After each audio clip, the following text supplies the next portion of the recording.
look at that. And I just thought I fixed that. For goodness gracious me. Hello, everybody. Hi, it's Friday. It's Good Friday. So I don't want to say happy Good Friday.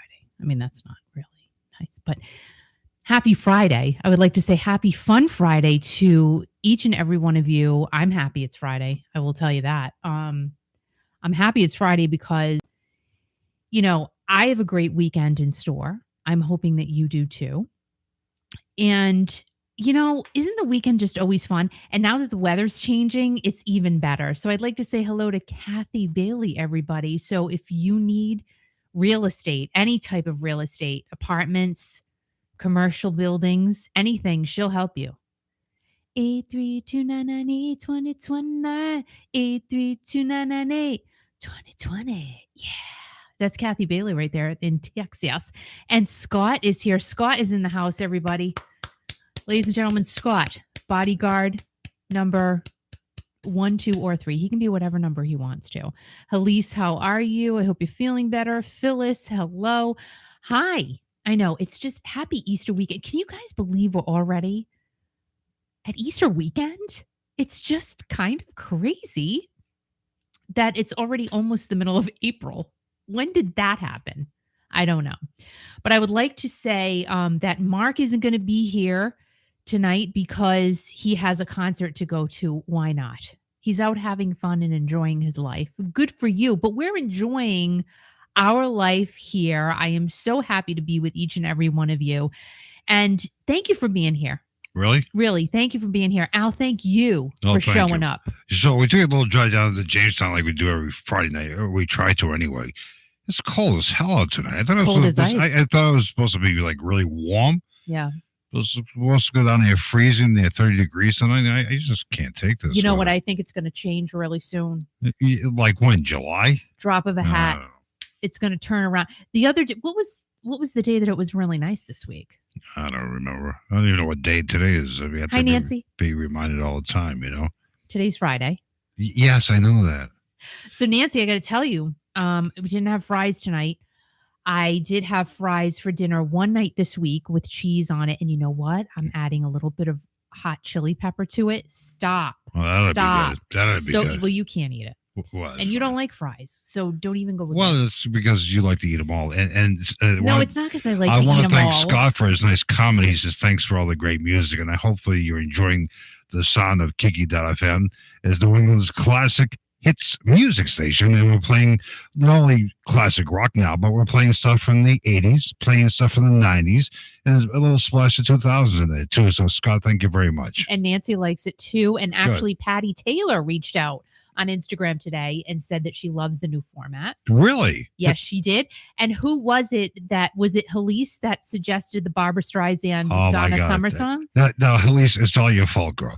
But, we're trying to put stuff in there with good traction and good sounds. And Halise brought to our attention No More Tears by Donna Summer with a duet with Barbra Streisand. And it played this afternoon on Kiki.fm. And I'm telling you, girl, I love that song. I loved it. I loved it. I don't mean to talk personal. I started crying when I heard it. Oh. I mean, it just, I don't know. And I'm the one that's menopausal. No, but does that make sense? I haven't heard this in so long, and it's all because Halise made me cry. And No More Tears is like, it starts off like really slow, and then it pick up. Feel like dancing. It's a great song. Oh my God, Halise, thank you very much. It's always been a great song. So I would like to say cheers. No more tears to everybody, and cheers. Double cheers. Double cheers. It's Friday. And it's Easter weekend, as you just said. And it's hard to believe it's, almost the middle of April already. It's amazing. I don't even understand what happened. We have an exciting night tomorrow night. Haley, Kiki, and myself are setting up the broadcast booth at Bailey's Twin River Resort Casino in Lincoln, Rhode Island. We're going to see the iconic Dionne Warwick. How good is that going to be? Do you know the way to San Jose? I just can't. I try to be serious. Then you go into song. Wait a minute. I got to say something. What? We have to say, happy anniversary, happy anniversary, happy anniversary, happy Happy anniversary to Nancy. She's celebrating 28 years wedded Wow. bliss That's tomorrow. a long time, girl. You The know? anniversary. So- Oh my god. so we're So, looking like for- what do you do? I don't You've do the been same thing married you- 28 Well, you do the years. same thing you did on your wedding night. You get- Really? Do you? Well, Yes. you I fell know. asleep. So is that what you're going to do, Nancy? I want to know. You fell asleep. Yeah, but you had a very exhausting time up to the wedding and everything else, but you made up for it the week afterwards. So it's all good. So, I'm like, wait a minute. no, it's fine. What? We were at the Cancun on a honeymoon. We didn't know We what day it was. did. Oh my God. We So drinking the fun. tequila with the worm. And oh my God, I don't know what that You was. ate the worm I don't even remember. You ate the I worm. don't remember. Well, That was so long ago. because you were under the bathroom sink with no clothes. Well, you had underwear on. I had underwear on, but it is what it is. But we had a good time in Cancun. We hung Hi, out. Roberta. We hung out with that couple. I don't even remember the names. They're from Tennessee, right? Yes, they were so nice. She was a hairdresser too, I right? think her name began with a B. B? So if you know anybody Oh my God, with a B. with a name that begins with the letter B in B. Tennessee, let B. me know. Right, B in Tennessee. Yeah. But They Dale were Warwick nice. tomorrow night. We're looking forward to seeing her in concert. That's going to be a lot of fun. A sold out show, and Twitter does a great job. And they're announcing an expansion of it. They've grown at the end of April, so they have a big ceremony at the end of April as well. Oh, too. you did tell me about that. That's right. So that'll be fun That's too. exciting.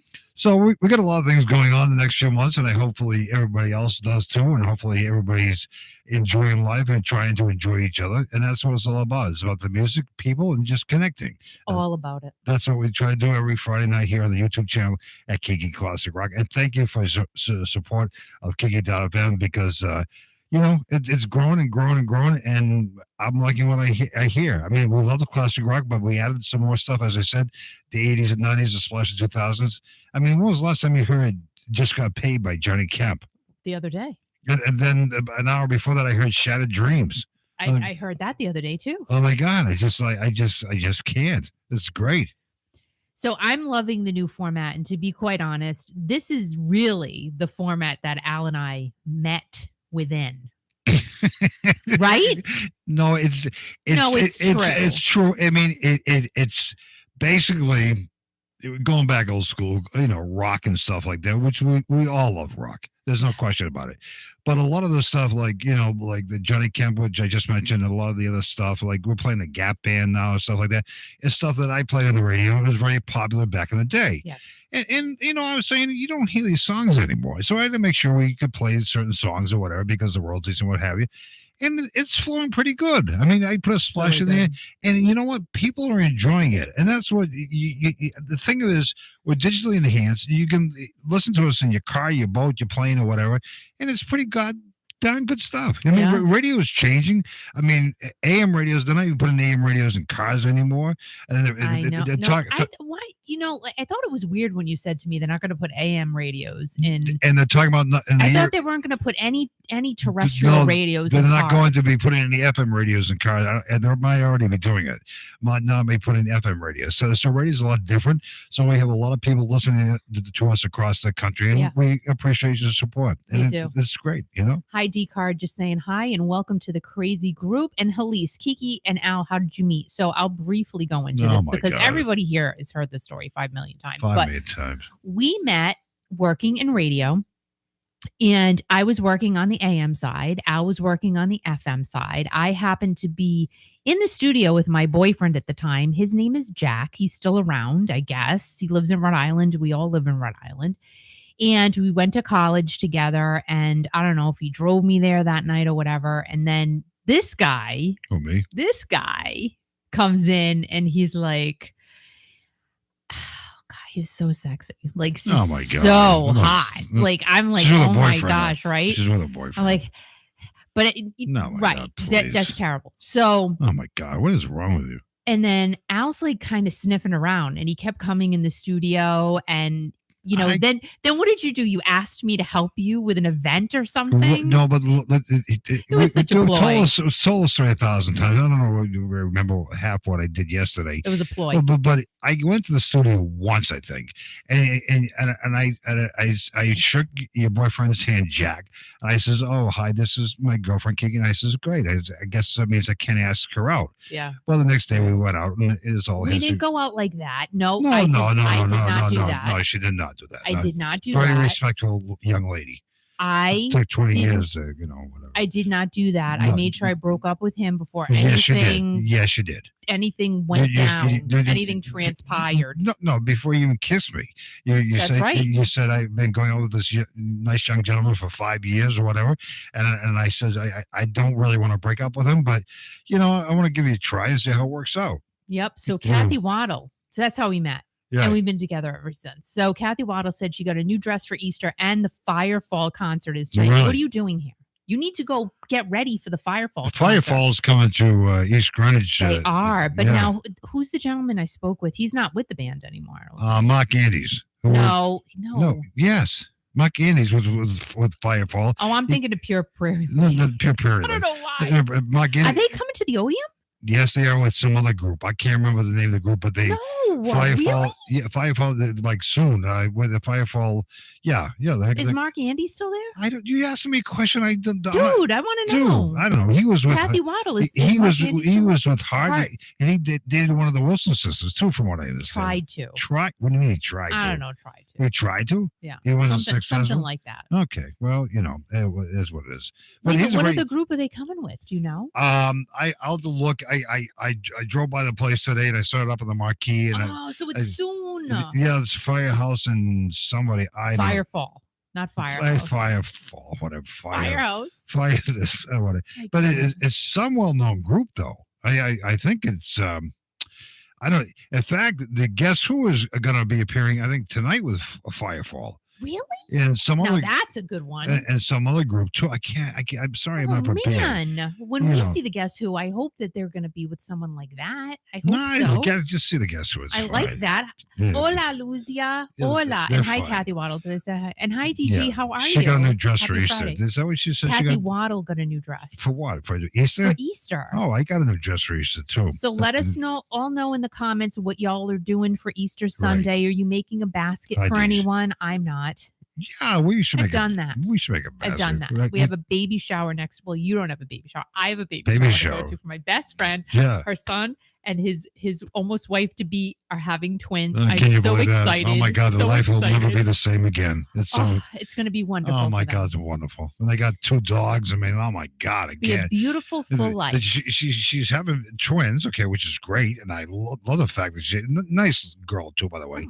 But she's pregnant, whatever. Then they get 2 dogs. I mean, they have 2 dogs. They have so twins. what? Oh my God. So Ario Gina said Atlantic Rhythm Section possibly. That would make sense because she saw them last year with That's Firefall right. and the Guess Who. She's absolutely really? right. Well, they're appearing with Guess Who with a later rhythm section, right? I would see them. Yeah, he was good too. Yep. So Kathy Waddle bought a ticket to Styx next week. Who doesn't love Styx? I love Styx. I mean, they're everywhere, literally. Right. Hi, Danny. Danny said Steve Perry's girlfriend is hiding from us. So whatever. So someone else brought that up today too. I don't know who it was. Somebody in the comments are like, why is he hiding her? Or she's hiding herself. This is no personal life. Here's leave the me thing, alone. right? Just well, no, away. we're not going to leave him alone. Always leave But, him alone. you For know, God's sakes.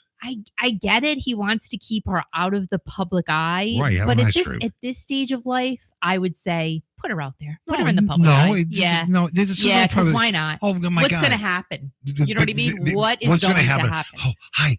How's it feel to go out with Steve Perry? Does he Yeah. kiss very good? I mean, does he sing to you? No. It's just leave her alone. I would ask that. Leave him alone. God. I would ask if he sings to her. What's the problem? Oh my God. It's not like she's going to talk to me. She's not going to talk to me. Oh, So boy. what do I care? I mean, like, just put her out. Like, put her out there. I mean, I don't see a problem with it. I really don't. All right. So we have a lot of classic rock news tonight. I'm just going to hop in. You got a lot of classic rock news. Yep. Remember to download the app of Kiki.fm if you have not already. If you are not subscribed to the channel, please go ahead and hit the subscribe button because that helps me out a lot and helps to keep us here on the air, the proverbial air, which is really nice. Hit the like button. Yeah. YouTube likes that because when they see that you like it, then YouTube likes it. I mean, it's just a common denominator. We can't get away from it. So please hit the like button. It doesn't cost you nothing. Right. Really, it's free. And thanks for listening to Kiki.fm, New England's classic rock hits music station. And right now on this fun Friday, it's time for some classic rock. It took me a minute to get it out because I was thinking menopause at the time. I have that. We'll talk about that in a minute. Oh my God! What a week this is. Oh, it has my been God. a week, kids. Oh my God! I mean, we can You talk poor about it. I feel bad for you. I mean, I can't imagine myself going through menopause. I mean, it just, I just. No, you can't. No, I never can't. will. I never will. You never will. Well, that's a story. We're not going to go into that right now. Right. Classic rock You never will. continues. So I will be completely honest. I had no idea what happened to Gwyneth Paltrow and why she was on trial. I had no clue. I'm telling you. But then when I'm seeing it all over social media, Google, everywhere, I'm like, what is going on? So I dug into that one. And, sometimes it takes a little bit of time to kind of figure these things out. But literally everything I clicked on, it was about Gwyneth Paltrow. So we'll go into that. So what happened was a ski accident happened in Utah in 2016. And it's been a long time. 2016, we're in 2023. What the what? But there is a what the what. There's a what. Deer Valley Resort in Park City, Utah is where the collision happened between actress Paltrow and retired optometrist Terry Sanderson. So clearly he didn't have good glasses on. I couldn't help myself. Sorry, that wasn't funny at all. That was not funny. Me, stop. So they were both heading down the mountain. You're skiing. I don't really know because I'm not a skier. Michelle, my buddy Michelle, she's a skier. I totally am not a skier. I am terrible. I did it one time. I don't think I'm going to do it again. I do want to go skiing, though, in order to sit in the lodge. I want to sit there and have a hot toddy. And I want to have a ski suit on. Oh, my God. And just look like a ski bunny. Like, look like I'm professional, but I'm not. Well, the one time I took you skiing, you looked very good, and I broke a nail. It was ridiculous. I don't want to do that again. I take this girl. We just started dating. I don't mean to interrupt you during your news. Sure. But you look great in the ski suit, and then she goes down the bunny slope or whatever the hell it was called, and she says, "I can't believe I broke a nail." Well, that was just ski history right there. Right. So they were both heading down the mountain. They were skiing. Now, it was Gwyneth's first day at the resort with her new husband. Well, he's now her husband. He was her boyfriend at the time, Brad Falchuk. And, it didn't turn out to be the memory that they both wanted at all. I don't know how long they were dating, but he eventually married her. So it ended up being okay. So what happened was, there's this interpretation that Gwyneth and Terry were skiing down the mountain. This is what I gathered from all of this stuff. They were skiing really close together. And I guess that's not really out of the norm. Like sometimes, you get close to people, especially when it's really busy on the slopes. Michelle could definitely verify that. I cannot. I watch from afar. I don't even go. I stay inside. But anyway. So Gwyneth, as they were skiing down the mountain, she was soon entangled with Terry as her skis crossed with his skis. And in court, she said that she yelled at him, "You skied into my effing back." That's what she yelled at him. And then in court, she's like, "I'm really sorry I did that." Like she's apologizing that she yelled at him. So she apologized for her language in court, and she went on to talk about how when Terry's skis crossed with hers, she heard a grunting noise, and she felt his body up against hers, and after she realized what had happened, that's when she began to yell at him. She was yelling at the retired optometrist. Was he retired at the time? I don't know, but he's definitely retired now. Allegedly, Paltrow did not ask how he was doing after her and him collided. They hit each other, tangled like these skis, and then they did that. And her instructor, they skied away, and they didn't even stick around to see if he was okay. Allegedly, I don't know. I wasn't there, and how would he even know it's her, right? Because I wouldn't know if it was her. If I was in the Dollar Tree walking around, maybe I would say, "Ooh, that could be Gwyneth Paltrow," but I don't think she's going to the Dollar Tree. She makes way too much money. Terry claims that it was Paltrow who plowed into him, not him into her. But Gwyneth said in court that he kept apologizing to her over and over again, which kind of means that he collided into her. But again, it's hearsay. You don't know. You just don't. The reason that Terry sued Gwyneth was due to sustained injuries, not because she is a celebrity and get fame. You know, he doesn't want fame from this accident. He's like, oh my gosh, I'm going to be on the internet forever and ever now. He doesn't want that, he said. So Terry was asking originally for $3.2 million in damages due to the fact that his cognitive functions have been impaired to the point that he's become a recluse. So when you're a recluse, like you don't go anywhere. You stay in your hole. Like you're in a hole. You stay in your house. You go nowhere. You don't even go to the Dollar Tree. Now, like that's reclusive. I wouldn't want to be a recluse. I would not want to do that. His initial claim of $3.2 million was lowered down to $300,000. It's a big jump. And it was pointed out in the courtroom that he was not prohibited from taking several vacations after the accident, and was also noted during, doing other strenuous physical activities such as hiking, and even he was noted as riding camels. Not a camel, not a singular camel, but camels, plural. I have never ridden one camel. But Terry here, he's ridden a bunch after the accident. So that's not too reclusive. I'm just it's a thought that just went through my head. I don't know.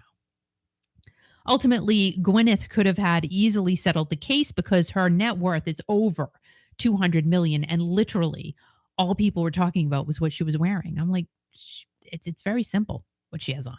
I don't find it that fascinating, to be quite honest. She looked nice. I mean, I don't know. Was it a Ralph Lauren cardigan? I don't know. Like, what's the big deal? I didn't see anything like super, like she's got Gucci on and she's got a Hermes handbag. I didn't see any of that. But they're like, oh, she's old. It's all like put together. Okay, all right, whatever. But she did want to prove her innocence. She didn't want to just settle, and possibly also show that just because the person you are suing is famous doesn't make it right. She wanted to win. So the verdict was in favor of Paltrow, and she received $1 at her request. Plus, she may also receive legal fees. Now, when I wrote this the other day, at that point, it was still, she may receive legal fees. She hadn't received them yet. If she's received them today, I don't know. Some have said that Terry's attorney was starstruck by Paltrow. And you can go and watch some of that testimony. And she's like, no, I wasn't. Yeah, you were. You were totally. Like, she was so much in favor of Gwyneth. It was actually fun to watch some of the clips because of how his attorney was so starstruck by Gwyneth Paltrow. So go and watch some of those. It was just like, it was very like that. I thought so. I mean, yeah. But she said she wasn't. Gwyneth went over to Sanderson after the trial and said, put her hand on it. I wish you well. I wish you well. Terry, retired optometrist. I hope you can see better now. Yeah, so that was a big case this week. And I just didn't know. Did I hear you right that he, after the accident, he was riding camels? Yeah. Give me a break. Not one camel, several camels. Oh, apparently. God, allegedly. Oh my God! What is wrong with these people? B40. I mean, if you're gonna try to sue somebody and go after them, suggestion from my closet, you don't go riding camels and that's nuts. And Kathy said something. Glad he's there. Okay though. Hi, Candy. Candy's here. Candy loves camels too. We love Candy. But now Kathy Bailey said something. I always wonder why camels have two humps. What does that mean? I mean, well, no, some camels have one hump. They have one hump? No, why do they only have one hump? I don't know. Maybe it fell off. The- I don't know. But does that a camel that has two humps? Does that mean it's a female camel? I And don't male know. camels don't have any humps at all? You know what? I don't Or maybe they have, just have one big hump. I don't have know. camel envy. I don't know. No, but I don't even have I camel always toe. wondered why camels had humps. Well, Especially, you know what? You should Google it. I'm not going to go. No, come on. I don't Google nothing. You should. know? No, I'm not I going think to do you that. should. No. Why do they call Wednesdays hump days? Does Because that it's in the middle of the week. what does And that a have to- camel has a hump. but some camels have two humps. Well, then it would be double hump day. I don't know. Yeah, but it's kind of, I don't even get, that's kind of weird. I always hated to say it's hump day. I don't know. Hi, Jean Marie. Oh How my are God. you? Police said that Gwyneth Paltrow's ex-husband is Chris Martin from Coldplay. I think I remember reading that. I'm not Right. really like, I wonder if he has I'm not any a- humps. I'm not a big Gwyneth fan. I mean, like, I think she's a nice person. I don't know. I mean, Right. like, I just not, Right. all right, I should say I'm not a big follower. Like, Right. if I were to meet her, I'd be like, oh, hi, Gwyneth Paltrow. How are you? And Like, what was the very guy- nice What was the person. guy's name who was suing her? Terry Sanderson. So maybe he went to the zoo afterwards. I don't know. I don't know. I just think that, Right. when you're going to sue somebody Right. and you're going to say, well, I'm suing you because, my life has changed. I can't even go outside of my house. They can only ride on two camels. But you're seen, like, you're seen and there's proof of you going on vacations and riding camels. Like, And that's a little difficult. What kind of doctor was he? Optometrist. That's an eye doctor? Yeah. Hmm. I don't see what you mean. No, I just, no, but he's retired though, right? He's trying to enjoy Yeah, life. he's retired. Well, a lot of things can happen when you ski because I ski for quite a few years, and things can happen within a second. You got to be very careful skiing, especially. I don't go skiing. That's why I don't want to, I'm too afraid. So Scott said camels' humps store fat that help them regulate heat. Now that's interesting. No, Scott would know that.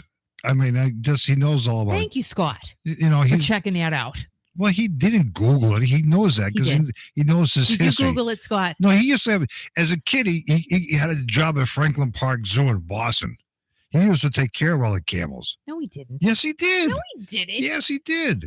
He took care of the camels and the elephants and the lions and tigers and zebras. Yeah, Scott's favorite animal in the Franklin Park Zoo was the zebras. He liked all the stripes on them. All right. So our zoo of choice is Roger Williams Park Zoo. It's here in Rhode Island. And gosh, we haven't been there in many, many years. I'm not making anything of it, Scott. You told me this. What you? God. Al is making all I'm not that up. making anything up. Yeah, he is making that up. We believe you, Scott. So I don't believe anything. I remember they had a zebra or two, and I just was fascinated by the zebras, to be quite honest, and rhinoceros. Rhinoceros, right? I really, I think those are very interesting looking animals. Rhinoceri. Right. Is that the plural of rhinoceros? I don't know. But I like the monkeys. Of course you like Davy Jones. Oh my God. Yeah, with the monkeys. That was a great People group. say we're monkey round. They didn't sing the We're songs, too did they? busy I don't know. singing to put anybody down. Okay, every time we mention something, you have to trying sing. To be friendly. Oh, come on. I can't. Come watch, sing, and play. Because we're the young generation and we got something to say. Hey, we're the monkeys. People say we're monkey around, but we're too busy singing to put anybody down. That's it. I'm taking the last train to Clarksville. I'm done. I'm out of here.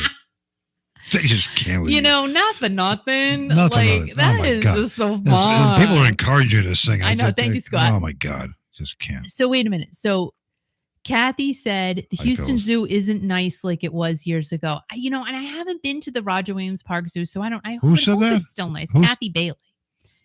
Oh, really? Yeah. And let's see, Sandra's here. I don't know which Sandra though, because I can't see. Sandra Yarbrough, hi. How are you? Hey, what's the name of the lead singer of Twisted Sister? That would be Dee Snider. Really? And right, Scott? Mickey Dolenz is the only one left of the Monkees. Right. And I think he's on tour. Yeah, he's on tour. Yes, I was just going How to say old is that. he? He's got to be He's got to late be 70s. 70s. I'm thinking. I can't believe the young lady we're seeing tomorrow night in concert She's how old? Dionne Warwick? I think, all right, don't quote me, but I think she's 82. Don't 82 years old. Or 82. Wow. Now, if you've seen, like, she does little snippets sometimes on Facebook. Right. And I don't think it's a filter. I think she looks beautiful. No, she's a beautiful lady. Yeah. And she just did a duet with Dolly Parton. That's right. They I was did. just reading B40, B40. No, but she did it, which I thought was great. And I was talking to my friend Howard today. One of his first songs on radio at an AM radio station in Rhode Island, it was him talking up "Heartbreaker" by Dionne Warwick. That's so funny. He told me that story today, and I thought he was going to cry. And he says, "Can you tell that tomorrow night?" And I said, "No, I'm not going to tell that." And Jesus is Lord, welcome. It says, "Hi, my mom had a skateboard with 'I Love the Monkeys' on it." Oh my really? gosh! Oh That's my so God! Funny. Everybody. So you're pretty young then. But if your mom had a skateboard with the Monkeys on but the thing was, back in the day, it was the Beatles, and then there was the Monkeys. I mean, the Beatles came out; they were phenomenal. The Monkeys came out with a TV show, and people like going Google Gaga over that. All right, but wait a minute. I think the Monkeys. All right, so who came first, the Monkeys or the Partridge Family? I think the Monkeys came. I first. think the Monkeys came first. And Halise says she had a Monkeys lunchbox. She still has it to this day. Right. She has a Davy Jones thermos. That's right. So let me tell you, Monkeys albums. So I have a couple of them, and when I see them out in the wild, I'm like, I used to pick Monkeys them out up. in the wild. They're not worth that much, and I don't understand why. Who cares? I care. No, who cares I how much do they're worth? care. No, I just bring the album home and It's play just it interesting on your Victrola. It's fine. interesting. Oh my God. Garage sale finds. Right. I love it. Scott says he has a monkey on his back. I don't know what the hell he means by that. I got a monkey on my back too. I remember when Davy Jones was on the Brady Bunch. Marsha was in lust for him. Remember that? Remember that? Oh my God. Remember, yes. Yeah, she was like hot and heavy over it. Yeah. Right. It's true. Oh my God. She was like, that was a big thing. And everybody watched TV back then. Everybody used to watch the Partridge Family. Everybody used to watch the Monkeys. They all used to watch those TV programs. Nobody watches TV anymore. You know what I do. No, I don't. But it's like there's no good programs on TV anymore. There isn't. I mean, there really isn't. There Honestly, isn't. The majority of my programming I watch is on YouTube. Right, but again, literally. but there's no good sitcoms anymore. I mean, it was good, like you were mentioning the other day. Cheers, Shelley Long and Ted Danson, the chemistry they have between, and you know, all the old TV show. There's no show like that on TV anymore. There's nothing. I know. There's nothing. I know. Nothing. All right, do you guys watch anything? No, I don't watch a thing. No, not you. Okay. Sorry. I'm asking everybody else. So do you guys watch anything? Are there any sitcoms we're not aware of? I don't know. Maybe we're just out of the loop. Maybe we are out of the loop. But literally, I watch yard sale videos on YouTube. And I love them. I literally love watching. What Sandra says she likes to be naked? What? So I love the naked sing, but see, I don't have cable. Okay, I thought she said she likes to be naked. I'm sorry, Sandra. I take that back. I apologize, Sandra, for being weird. Oh, she might mean the Masked Singer. Oh yeah, I'm thinking. Right. Okay. So Kathy Bailey said no, she only streams shows and reads news worthwhile online. And Scott says, I loved The Middle, but it's not on anymore. Do you see what I'm saying? Like anything decent, I never heard of it either, but anything decent comes and goes. I don't get it. Grey's Anatomy, American Idol. Yeah, we used to watch American Idol. We did watch American Idol. Well, Kelly Clarkson was way in the beginning. And Carrie Underwood. Yeah. Oh my gosh. There's so many other people. Yeah. Who? Oh, God. Oh, right. Fantasia. Oh my God, right? remember that? Yeah. She was great. Yeah. Ruben stuttered. Ruben who? And then who's the guy? Who's it? Clay Aiken. He's like a politician or something. Clay Aiken's a politician? Yeah. Oh my God. Yeah, I don't know if he still is now. He was last year. I'll vote for him just to hear him sing. He was good. I mean, in those early days with Paula Abdul as one of the judges, it was great with Simon. Yeah, but let's face it. What? I mean, who didn't make fun of Paula Abdul, which was ridiculous. What do you mean? I mean, well, she was great. She was great, but she was a little off sometimes. Yeah, but that's fine. But that brought traction to the TV show. Yeah, it did. And Randy Jackson was phenomenal. I wonder what he's doing these days. I don't know. He was great. Is he still with Journey? Like, can anybody answer that question? Don't ask questions like that. No, is he? No, he's not. I need Al. No, listen. I'm not asking you. No, let us know in the Randy Jackson was in. Yes, he was in Journey, and then he was in Journey again. What kind of a question just is that? Recently, Kiki? but like, where did he go? Where did he go? Is he still with? He's Journey? making pizza at home tonight. How do you know he's planning a trip this weekend to go to the zoo. Fix my ponytail. He was. What about your ponytail? I had to fix my ponytail. Oh, yeah. Now, why do they call it ponytails? I mean, because you look like a pony when you wear a ponytail in your hair? What does a pony's tail look like? Like a ponytail, right? There you go. Yeah, but where do they come up with these names? You know? I don't know. And the thing is, like the name Humpback Will, does that mean that the whale is a camel? I mean, I just don't know when people come up with these names. These are questions I really can't answer. And adjectives that I just concern me. Oh, so Ario Gina says Randy is on the new game show Name That Tune, which was around years ago. I loved that show. I was good at it too. Yeah. I was good at it. He was good. Yeah, no question. He was good. Yeah. And Kathy Waddle said, I don't think he's in Journey anymore. And Scott says, is Al stoned? No. Am I stoned? I probably should be, you know? I mean, some of the CBD cream. He doesn't do that. No, I don't. We don't do that. Even though this week I wanted to. And Rhonda said, no, Randy is no longer in Journey. He cannot tour due to several back surgeries and diabetes. Right. You know, that is terrible. Terrible. He looks great, though. I will say he looks really, really good. So hopefully he's doing well. Right. Hopefully everybody's doing well. Sandra said, Al, you're a card. What does that mean? That sounds like a 50s saying. Like you're like a card. You're a card. What am I, a Hallmark card? You're dapper. Well, you get I have to get a card. I have to get a card for what? I have to get a card for the baby shower. Yeah, we know that. But what other card do I have to get? For Easter. No, for who? For me. What card do I have to get? I have to get 2 cards. I wonder if anybody ever, you know what was popular back in the day was Playboy bunnies. Because they put the Playboy bunnies on Easter cards, and these guys just. When did they do that? They did that back in the 60s and 70s. Oh, Playboy bunnies were big at Easter time, right? No, they were big. They were not big. They were huge. Oh my God! It was coast to coast from Boston, New York. They had Playboy clubs everywhere. I don't think of Playboy bunnies at Easter time. And husbands and fathers used to bring their families for Easter dinner at the Playboy Club. It was great. So Nancy, all right, wait, Nancy. What do you want for an appetizer? I bought an anniversary card and it was $7. Okay, wait a minute. Can I tell you something? What? That's cheap. That is cheap. Like the cards I'm seeing now, right. and I go so I don't know if you guys have the paper store near you. Paper store. That is kind of, I think, like now an upper echelon Hallmark store. I loved the Hallmark store because you used to be able to get 99-cent cards. You could get stickers. I used to love going to buy my stickers at the Hallmark store. I love stickers. And I never used to take them out of the package. They would just stay in the package. What a dummy. I'm so stupid. What was the clap for? What are you clapping your hands for? Because I just did that. So now it's the paper store. It's very exclusive. Like you can buy bridal gifts. You can buy glasses that say bride and groom, bride and bride, groom and groom. Whatever you wanted to say, you can get whatever you need to in there. You want to hear what my problem is? No, hold on a minute. You want to hear what and the cards, the cards in this store, literally, I think they come and clean your house. They're that I have a problem.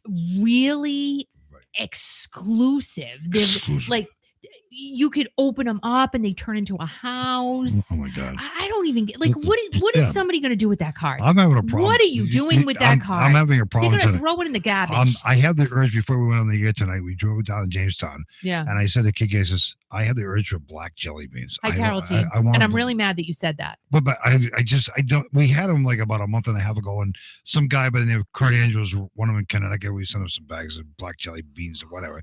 But I said this before we went on the air tonight when we drove down to Jamestown here. We had a nice dinner and everything else, but I had the urge for like black jelly beans. Is that wrong? No, okay. But you told it to me, and now I'm mad about it because I want some. So wait a minute. Listen to what Roberta just said. What did Roberta just say? This is spicy. Okay, go, Roberta. Oh, go ahead. Alex and I went to the Playboy Club when we were dating. That's right. That was a big thing. It was a big thing back in the day, especially when they were dating. My dad never took my mom to the Playboy Club. No. My dad used to go to the Playboy Club. He did not. I'm serious. No, come on. His dad looked like Bob Hope. But when he used to go away on business, he could go to Chicago, and he'd tell my mom, "Yeah, me and the guys went to the Playboy Club." I can remember. At least he was honest about it. No, He didn't say we went out for donuts. No, but jelly donuts. No. And I went to for dinner one night with a guy by the name of Les Tracy. I don't know if he's still around or whatever. I don't know. He was my first boss in a hardware store. He took his wife and family out and invited me to go to Boston to the Boston Playboy Club. And I can remember the Boston Playboy Club was kind of like a funny shaped building with a big rabbit on the side. Oh, come on. I'm serious, Kiki. Where was it in Boston?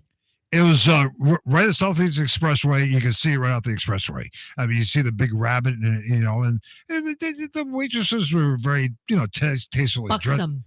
The what? Buxom. Their boobs were just hanging out. No, they weren't tastefully dressed. No, they were. They were inflated or pushed up. It was all. I mean, I guess Yeah, they were tasteful, but like their boobs were like you could. Shh, quiet. You could eat off them, because they're like way out here. Right. You know what I mean? And they're like, but Roberta says something, not to date you, Roberta. That was the thing back in the day. I mean, husbands and wives and actually dating, you go to the Playboy Club. I mean, it's better than going. I mean, it was very nice. The food there wasn't that great, but it was just. Well, you're not there for the food, kid. Yeah, They have great dessert. I mean, the hot fudge sundaes were something to die for. They're beautiful, Well, DG said her sister sent her a cool birthday card a while back, and it's a Ferris wheel, and she loves it because it's so unique, and that is nice. See, if you keep the cards, right, that's nice. I have a lot of cards. I got a question for Roberta. Was the Playboy Club in Boston or New York? What Playboy Club did you go to? She said it wasn't a bad place. That's right. I bet they went in New York. Well, I bet. I don't know. But I'm asking Roberta. I'm not asking you. Your name is not Roberta, is it? Right? Yeah, Kathy Waddle, no. No, Roberta, do you remember what you had to eat? I don't know. What? Right. What did you have to eat? I don't think people eat there. Right. Was it like a food thing? Right.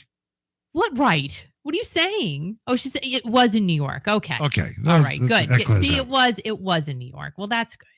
I mean, I've never been. I don't even know if my dad but I know that he saw them on the cruise ship and they went to, I don't know. I have a picture of him. I have a couple of pictures of him with the Playboy bunnies. Just so funny. Your dad loved the Playboy bunnies, and every guy, it was a big thing back in the day. He wasn't like, he didn't do that. My dad wasn't like that. No, but it was just a thing. Like you did that, right? That was a thing. You totally did it. That was good call. Anyway, it's time more on this fun Friday right before Easter, and hopefully everybody enjoys it with their family and their loved ones, or they enjoy it with each other and just have a good time. And now it's time for more of your classic rock raw. Another low-key court case that recently wrapped up is close to my home. I mean, very, very close to my home here in Rhode Island, in case you guys didn't know. Actor James Wood, he's been in Woods, actually. I don't want to call him just Wood because he might get, like, he's played mafia people. Like, I don't want to upset him. James Woods with an S. Thank you very much. He's been in literally tons of films and TV shows, and he is actually the voice of Hades in Disney's Hercules. I didn't know that. That's what it is. When you look up this stuff, it's like, oh my gosh. Against All Odds, that sexy, steamy movie in which James plays the role of Jake Wise, and he messes up all the romance by being a creepy, controlling ex-boyfriend. But that's part of what he did. Like, that's his caricature. You guys know who James Woods is? I love him. My favorite movie he's in is Casino. I have watched that movie. I don't even know how many times. I cannot tell you. And it's a creepy movie. Like, it's creepy. It's mafia. It's drugs. It's all kinds of bad things. But I just totally love that movie. And he's such a creepo in it. But I love it. I don't know what it is. Sharon Stone, she's great. Another movie I've watched a bunch of times, and Casino. I'm telling you, that was based on a true story, which, you know what? I don't even think I knew that. Of all the times I've watched Casino, I did not know it. It's about Frank Lefty Rosenthal, who managed a few casinos, including the Stardust for the mob in the 70s and the 80s. I didn't even know that. Isn't that crazy? So if you've not seen the movie Casino and like mob movies, I highly suggest you check it out. It's a few years old, a few decades old, but it's really good. Sharon Stone, she's amazing in it. I love her. James has been with lots of ladies. Now, again, if you're familiar with who James Woods is, you know he's been with a lot of actresses. He's been married twice, but the relationship of his that really sticks out in my mind is the one that he had with actress Sean Young. Tell me in the comments if you remember that. James Woods and Sean Young. That was really gossip on steroids back in the day. I mean, there was so much going on with that. Sean was in Blade Runner, in case you guys remember that, was cast as Vicky Vale in Batman in 1989, but Sean got in an accident while filming and Kim Basinger took over her role, and it became the biggest film of that year. Biggest. And I think there's a whole bunch of drama with that too. So Sean and James were in the 1989 movie Boost together, and they were on screen husband and wife. Now, the film barely broke even, but the juiciness is within the alleged rumor that the two were romantically involved, but they both deny that they were ever a thing. Both of them. They've never ever said, yeah, well, we did a little something. Nope. They both say nothing ever happened. James accused Sean of stalking him, and it even went to court. That's how bad it got. He filed a $2 million lawsuit against Young, who was also accused of not only stalking James, but his future wife as well. Now, the case ended up, it went to court, and James had to pay all of Sean's legal fees, and she had said that he destroyed her career. Now, with all of that behind everyone, fun fact, James lives here in Rhode Island sometimes. Sometimes. His family's from here. He's from here. And recently lost a lawsuit to stop construction of a single-family home next door to his family home on Boone Lake in Exeter. Who wants to take a ride? I'm just kidding. That's terrible. I didn't say I'm not a stalker. I'm not. It's a very lovely lake, by the way, in case you don't know it. Harry Hawker III. That's a good name. Harry. I want to be called Harry Hawker III. Well, no, I'm a girl. I can't be called Harry. But he just wants to build a nice 2-bedroom house on Boone Lake in Exeter, Rhode Island, on his lot on the lake. He owns the lot. He wants to build a house on it. But James filed suit stating that the lot is undersized and non-conforming. Conforming to what? So there were some other arguments regarding the property, but Judge Sarah Taft Carter denied all claims. Woods claimed that he wasn't notified of an April hearing, but he did attend one in May, which waived his right to object to any alleged deficiency of notice. So because he showed up, it's like, okay, everything's wiped clean. I guess that's how I read it. I'm not a lawyer, nor do I pretend to be one. Since nearby homes are about the same size, grounds to stop construction were thrown out the proverbial window. I would love to know if James's lake house is wicked big, because what would it even matter to him that somebody was going to build a 2-bedroom home next to his estate compound? What is it? I don't even know. I don't know what his house looks like. But you have to be pushed to a point that you're really angry that you have to take somebody to court to say you cannot build an entire house. I don't even know. I don't know. But again, I don't know the whole story. I just read it and I thought you guys would find it interesting. So anyway, I have never bumped into James Woods here in Rhode Island. I don't think he's here much because he lives in West Hollywood, I think.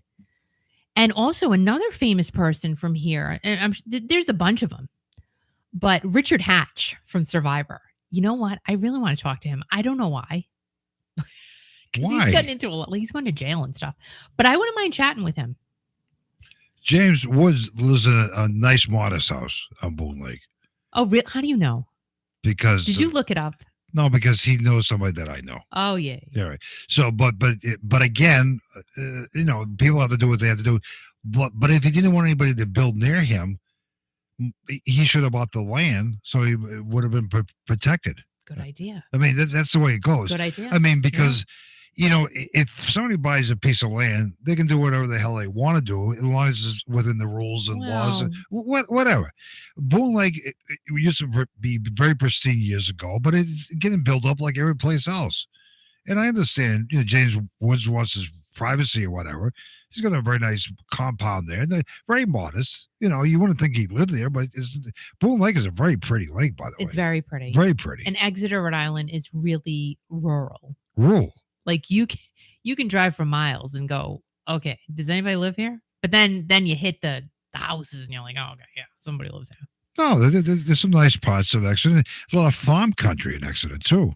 Halise said James Woods was in The Way We Were. Oh, my gosh, really? I think I read that while I was doing this.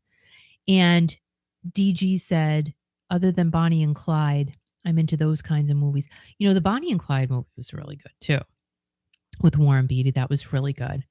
And Candy said, remember when Madonna played in Dick Tracy? That was a good movie. You know what? I never saw that. And Madonna did date Warren Beatty. Beatty.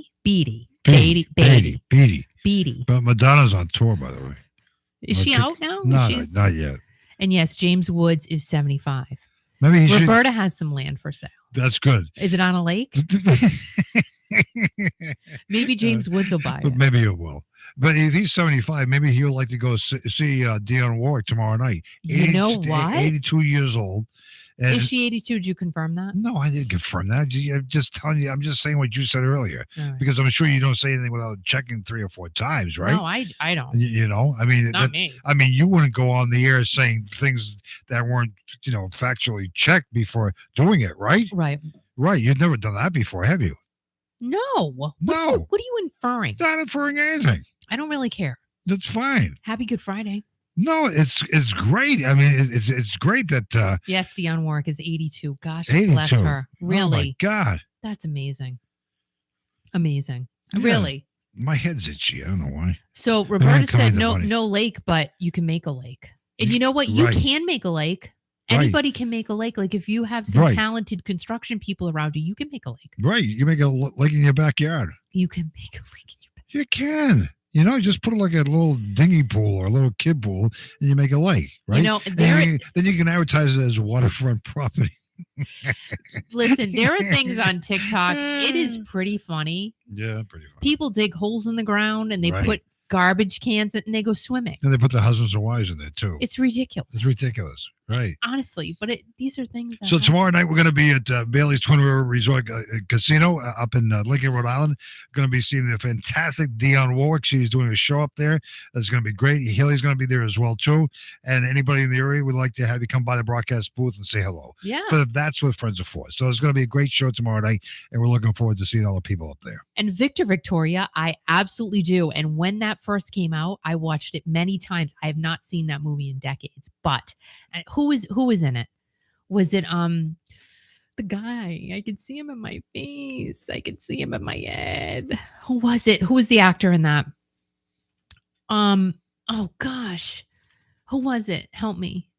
Johnny Depp has a new French movie coming out. So is it in English? No, it's French. How do you know? Because it says this is a new French movie. What the hell? Why would it be a French movie if it was in English? I don't know. He's on tour too with the Hollywood Vampires. Oh, that's right. Yep. He is on tour. Yep. Joe Perry. Right. Scott's probably going. Yeah. I'm thinking. Foghat's on tour too. They're doing all kinds. I can't wait to see them. When are we seeing them? May? I don't remember. Actually, let me look at my calendar right now. Okay. I don't know. It could be May. Yes, actually, it's going to be in May. Yes. I'm not going to tell you the date or where it's going to be at because people probably come up and see us. But it's going to be on May 19th at Mohegan Sun in Connecticut. We're going to be there. Can't wait. Foghat with Roger and Linda Earl and the rest of the gang, which are great. They're on tour. They're doing they did some nice cruises and everything else. Yeah. And I can't believe how fast Roger recovered from his surgery. It's amazing. He is amazing. And they did a thing the other night down at a winery with a young group.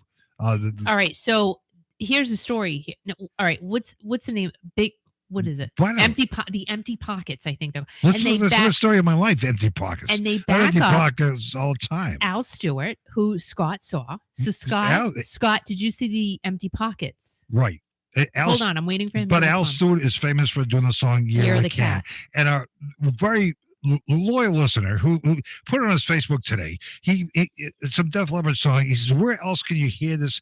Anywhere but on Kiki.fm. And Marguerite, I don't know if I'm saying her name, Marguerite Collins, she heard Animal by Def Leppard early today. So thank you for listening to this. And Scott, what's that? Great song. And Scott said he loves the Empty Pockets. They are fantastic. Right. And thank you, Marguerite, for saying that. And thank you, Scott, for supporting us. Thank you for all of you for supporting us and listening to the station. But continue with your story. Sorry to interrupt you. So the Empty Pockets put out a story that all of their equipment was stolen. And I'm like, how does that even happen? How does that even happen? But it did. And I don't know the extent of it.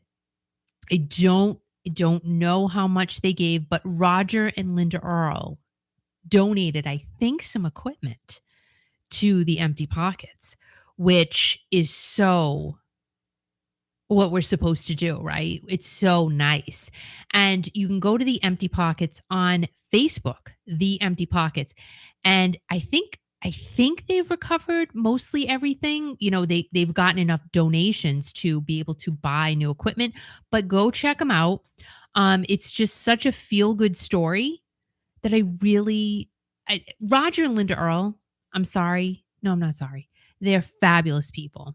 And I wasn't one bit surprised to know that they helped however they could this band, because they're just great. They're just wonderful, wonderful human beings. And if we can just we do have a lot of that. So I shared a story later today. So our local food bank, Corinne St. Jean, she runs it, and Mindy, and so many wonderful volunteers, Project Hand Up. They do amazing things for the community. I love all of them. I do. I truly adore these people, and they work like 7 days a week for nothing. So they've been doing this for years. And I shared a story tonight about them. I think and I apologize, I don't have it in front of me. I think it was an elementary school donated tons of food. Yeah, it was an elementary school. Oh my gosh. I'm like, you know what? That is what it's all about. So you've got the Empty Pockets. They put out that their equipment was stolen, and quickly they got a lot of donations, and they got Roger and Linda Earl donated, I think, instruments, and they just got right back up and running right away. Project Hand Up, I've talked about them many, many times here. An elementary school put something together, and the amount of food that they donated was incredible. It was Washington Oak Elementary School. Good for you guys. And thanks for the fantastic job. And you're talking tons of food. Tons. Washington Oak Elementary School. And a special thanks to Principal Paula and Christy and all the people over there for helping the great people at Project Hand Up. They do a great job for the community, don't they, Kiki? Unbelievable. But, it was nice to see that kids were involved in doing this project for Project Hand Up. So again, anytime we can be nice to someone and, help out, no matter how little it is, it's just so wonderful to be able to do that. And I just give kudos to those kids and the principal and the teachers, whoever was involved with that, the parents, of course, the parents, if the kids aren't good because they're just good. They're good because their parents taught them to be good. So kudos to everybody. And let's see. Yeah, we've got those comments. Yeah. I don't drink that. Al doesn't anymore either, but I'm just saying. So we won't go there. But yeah. It's been a week. Has it not been a week? And let me just how much life changes in a week, but you know what? Can I just tell you? What? So this week, and I'm just going to get personal. I don't care. Oh my God, why? I don't care. Menopause mama. Oh God, here we go. The week has been horrible for me, and I can't imagine anyone besides someone who is like me going through what I go through. You're not going to ever. That's all I'm going to say about that. Oh, that says a lot right there. ever. And Al will vouch for that. No, I'm not going through it, but you kind of did this week. You kind of did. But I sympathize with you, and I feel your pain. But I'm not a woman, and I don't pretend to be a woman. But we said you might be. No. Because even if I pretended to be a woman, I wouldn't feel the same feelings that you feel because you're a woman, and all the girls out here on the YouTube chat are all women. And that's and then there's Scott. No, Scott's a great guy. I love Scott. I would hug and kiss Scott till tomorrow. That's right. He's a great guy, But the thing of it is, you gotta, take it day by day, and that's it. You guys are. And I could say a lot of things, but don't. Just don't. All I can say is I'm glad I like Prosecco. Me too. I started drinking Prosecco this week. He did. I did. He did. I did. I changed my whatever. Anyway, classic rock continues. John Travolta's famous Saturday Night Fever white suit is up for sale. If I could buy it, I would. I would totally buy it. I'd put it up on the wall. So I didn't even realize that would ever go up for sale. But again, what are you going to do with it? Leave it in a storage locker forever and ever? No, you're not going to do that. Julian's Auctions is the lucky holder of the 3-piece suit, and it is part of the Hollywood Classic and Contemporary sale, which will take place on April 22nd and 23rd. The 1977 film starred John Travolta as Tony Manero, and all he wanted to be was king of the dance floor. And you know what, ladies and gentlemen? I think he was. He was king of my dance floor. There is no question. Like, if I could just dance with him for 30 seconds. No, it would have to be a minute. Oh, my gosh. I adore John Travolta. I know it kind of seems like I like a lot of people, but I do. And John Travolta literally is just someone from back in the day that I just like. The dimple, the eyes, the swagger. Oh my gosh. That Johnny T, I can't. So the 1977 film starred John Travolta as Tony Manero, and Johnny T was right. He was just right to be put in that role as Vinnie Barbarino, because don't you think he was Vinnie Barbarino? Even though I don't think he really is happy about that role. I don't think he really looks back on that and goes, "Oh yeah, that was a great thing." I don't think so. I think I read once that he wasn't happy about it, but that was like what started it all. John was only 23 when he landed the role of a lifetime. It was, for me anyway, his role of a lifetime. And I wonder if he thinks that Saturday Night Fever was the role of the lifetime for him. I don't know. I've never heard, an interview where he has said, "You know what? Yeah, I'm sure he's grateful for the role, but, does he consider that to be like the role that pushed him over the edge?" I don't know. So the Saturday Night Fever soundtrack is one of the best-selling movie soundtracks ever. And John was nominated for Best Actor in the Academy Awards and nominated for Best Actor at the Golden Globes and won Best Actor at the National Board of Review Awards. The soundtrack won several awards, and Johnny T is absolutely adorable. Like, did I already say that? I did. Still to this day, adorable. He is just so cute. Come on. He's just so cute. So back to the suit. I'm digressing, and I apologize. Go forward, will you? For God's sakes, God, how many minutes can you talk about John Travolta? Oh, I wish I had that suit. Oh my God, Oh, he's so gorgeous. Continue, will you? God sakes, throw up.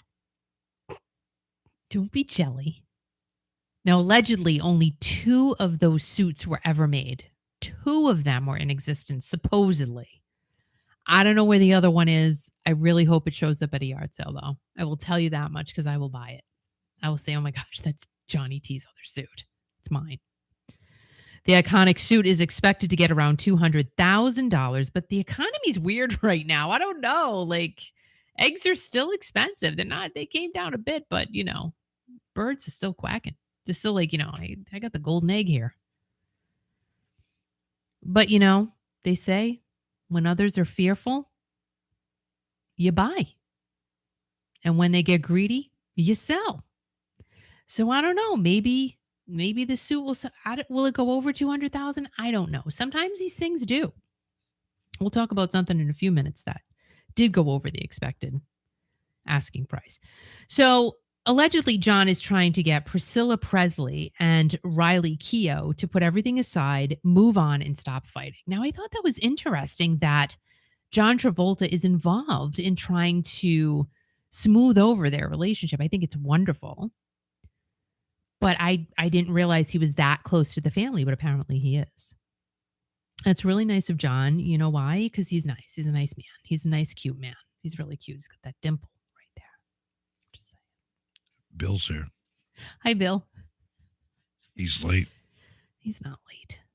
We're still here. So John has always been an Elvis fan. Did you guys know that? I did not know that John Travolta was always an Elvis fan. So he's trying to get everything smoothed over so the family can finally have peace. That's what we want for everybody, to just have peace. And will he succeed at it? I don't know. I think he has a good shot. I do. And if anyone can calm down a situation like that, it's Johnny T. Because Johnny T is the man to be. Right? Johnny T, who the hell is that? John Travolta. Okay. And dance on. Maureen's here. Do a little dancey. Hi, Maureen. Hi, Maureen. T-Birds, Grease Lightning, come on. Go Grease Lightning. Oh my God, Ready? Kim. Grease Lightning, go Grease Lightning. Go Grease Lightning. Grease Lightning, go Grease Lightning. You are supreme, the chicks will scream, for Grease Lightning. Go, go, go, go, go, go, go. We used to have, Al forced us to dance to that song. I have the whole dance, right? Like I could do it right now. Well, that was important. But I'm not going to. They just get paid to entertain people. And I say, no, we entertain the people. You ate. No, I did not eat. I get on the microphone, go. How's my hair? No. How's my hair? Stop it. You know? How's my hair? Well, we came with you guys came with a great return to Grease Lightning, and that was good. It was good. It really was good. Do you know I was the first one in the state to be doing the Christmas Macarena, which I just made up myself. Maureen Fuller, how are you? No, you didn't make it up yourself. Oh, yeah, you did. I did. That one you did. Macarena, it was big back in the day, Electric Slide, Hokey Pokey, and Chicken Dance, and all that stuff.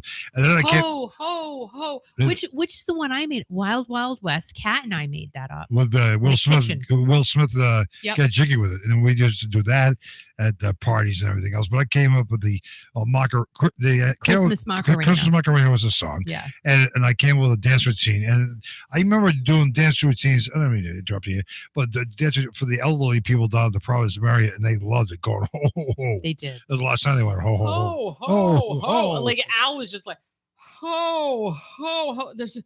That's exactly what he looked like. Right. It was crazy. Yeah. So if you have an extra 200,000 lying around, consider buying John Travolta's suit and hang it right up on the, like I would hang it. If they were to give it to me, which they're not going to, because it's a lot of money, but I would hang it on my wall. And I wonder if they, like, do you think they washed it? That's like another thing I thought about when I read this story. Do you think they laundered the suit, or they left it as is, like with sweat inside of the suit? Or do they clean these types of things? I don't know. Like the Beatles, when they threw stuff out into the audience with the, Elvis did the wiping of the, and then he'd throw it. Do you think all right, if any of you have a sweaty Elvis handkerchief, did you wash it? I wouldn't wash it. I would not wash it. I'm just saying, I would leave. What's wrong with it? And then, like, over the years, it would probably turn white and get crystallized. Oh, God. And Phyllis is saying it's going to be 30 degrees in Piney Flats, Tennessee tonight. Yeah, it's cold as all this. Piney Flats, Tennessee. That sounds like the cutest place on the planet. And I don't mean to be personal here, but Sandra's telling everybody on the chat here how her arthritis is killing her. Oh. And listen, Sandra, can we talk here for a second? Just you and I. My arthritis is bugging the hell out of me. I feel like I can't walk anymore. It's something that I don't know what it is. Maybe I'm going through a withdrawal of black jelly beans. I don't know, but my arthritis is just as painful, isn't it, Kiki? It is. Yeah. I have to talk to Carol Jean for a second. Go ahead. No, I'm sorry for your arthritis problems. You don't really care. And it's fine. Sandra, I hope you feel better. Yeah. But this is really important. So I colored my hair I'm talking about arthritis, and the poor woman's in pain, and I'm in pain, and now you want to talk to somebody about coloring their hair? No, come on, Kiki. But this is important. No. You're a human being, and you talk to people. I know. Oh, but your pain. Oh, I'm sorry for your pain. Oh, Al, your pain. Let's talk about coloring my hair this week. Okay, how'd that go? Well, you know what? It's fine. Arthritis will be fine. I'm sending hugs, okay? I'm sending hugs to Sandra and to you, Al. Oh, you are? Sending you a hug. Okay. Where's that? So wait a minute. Maureen says I have a scar from an Elvis impersonator who I did backup dancing and singing for. What? What? You did backup dancing and singing for an Elvis impersonator? Who's this again? Maureen Fuller. I love this. She's a backup dancer? For an Elvis impersonator. Are you serious? What?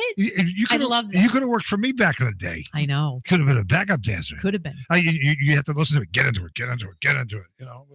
You would have never lasted. It was a real. You have to be a special person to work with him. No, you do. But Maureen, do you have any pictures of those days? Because we'd love to see those pictures. See them. Oh my God! I bet you're a great backup dancer. I bet you're still a great dancer, right? Yep. Especially like Sandra and myself with the arthritis problems. We're great dancers now. You know. It's fun to say it though. YMCA. Oh, let's do that. Oh my God. Oh, she does have pictures. You got to put them on Kiki.fm Facebook. Yeah, well, you send me a picture and maybe I'll share it this weekend somewhere so everybody can see it, right? So Carol Jean, let me just tell you. I discovered this on TikTok, another TikTok thing. And I've done it 3 times already. It's Ion hair coloring at Sally Beauty Supply. It was 10% toner, and I think that worked better for me than the 20%, which I had gotten the last 2 times.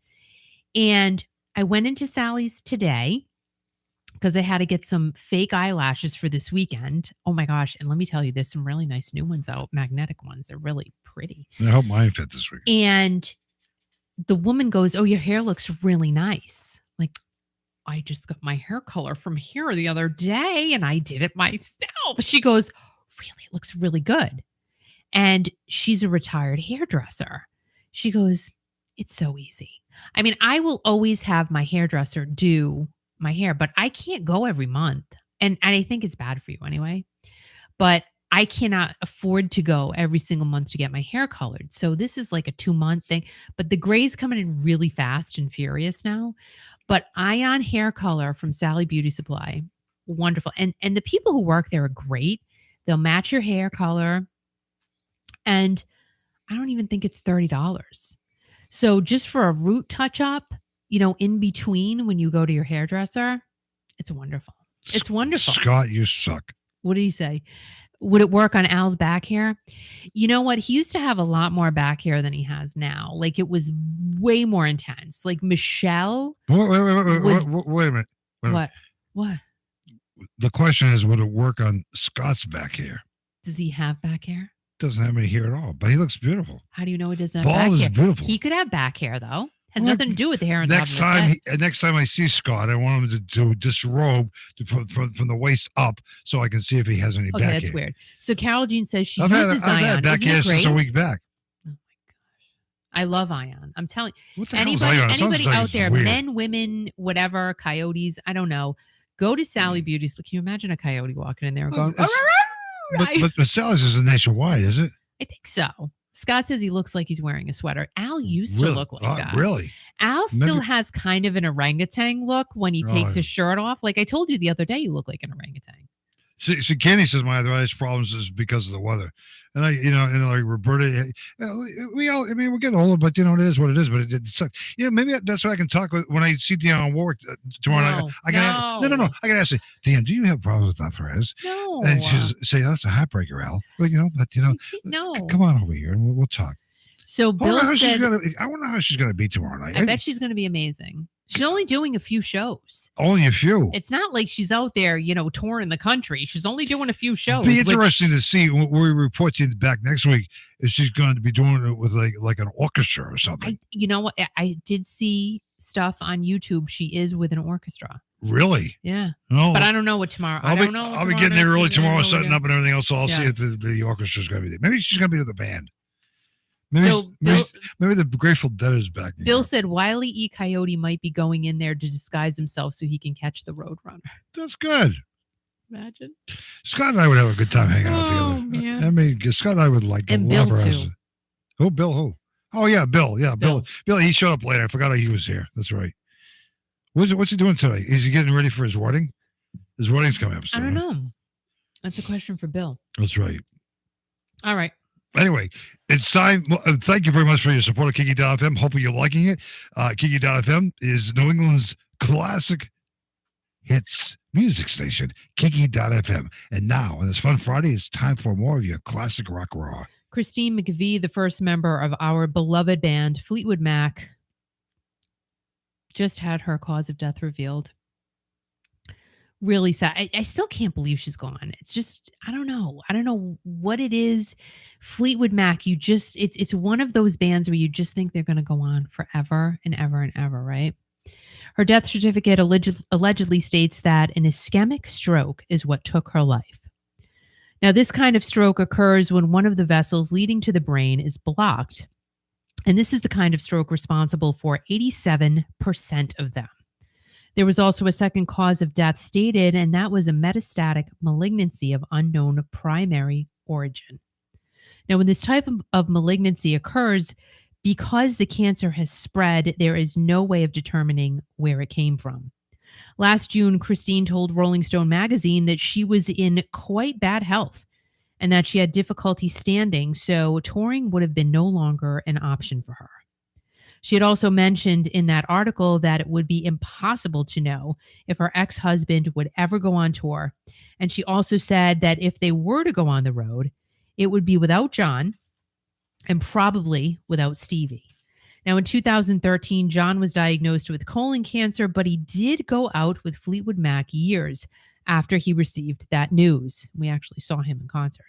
Now, you don't hear much about John if you hear anything at all, but his iconic alembic bass, which was worn by Mick Fleetwood on the cover of their gigantic 1977 album Rumors.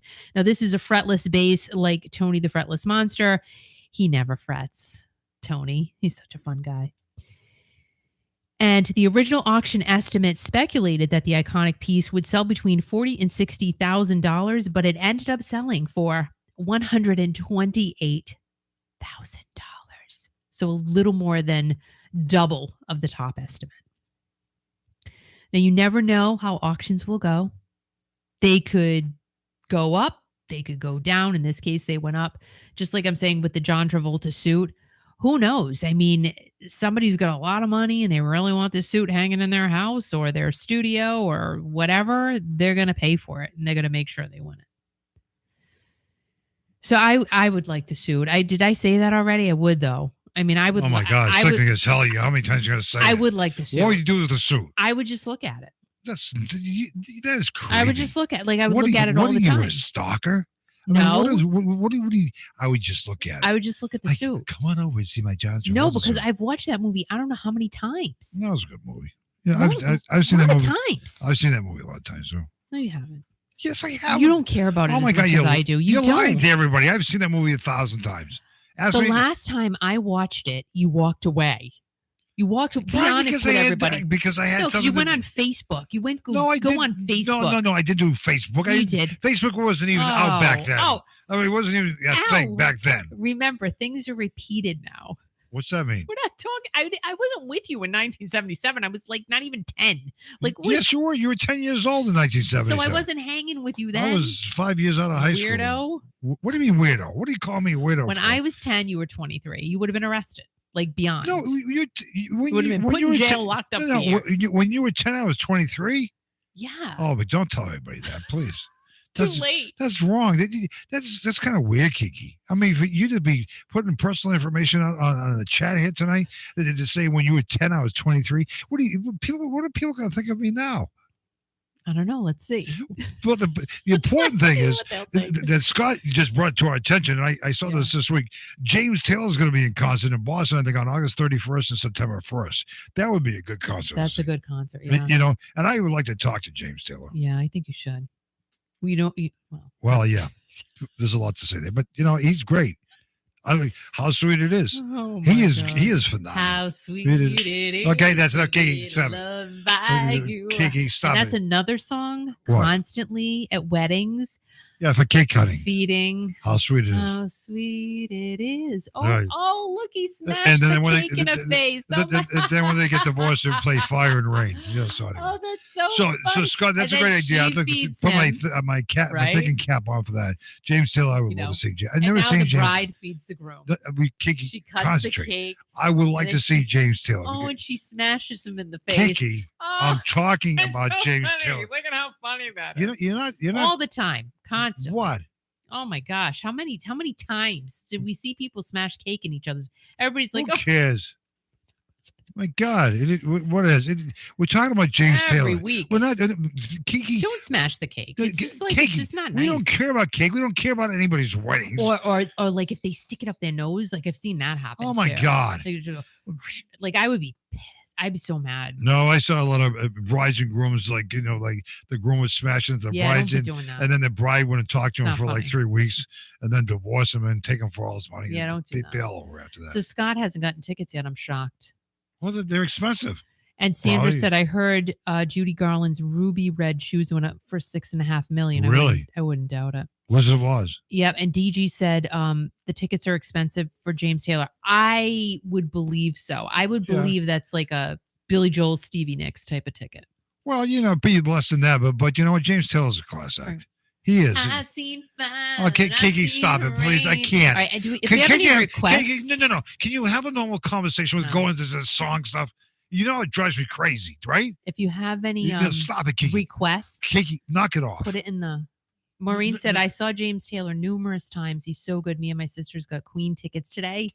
They released another show in Boston, which is Right. 3 hours from where I live in New York, and they sold out quick. Of course they did. Right.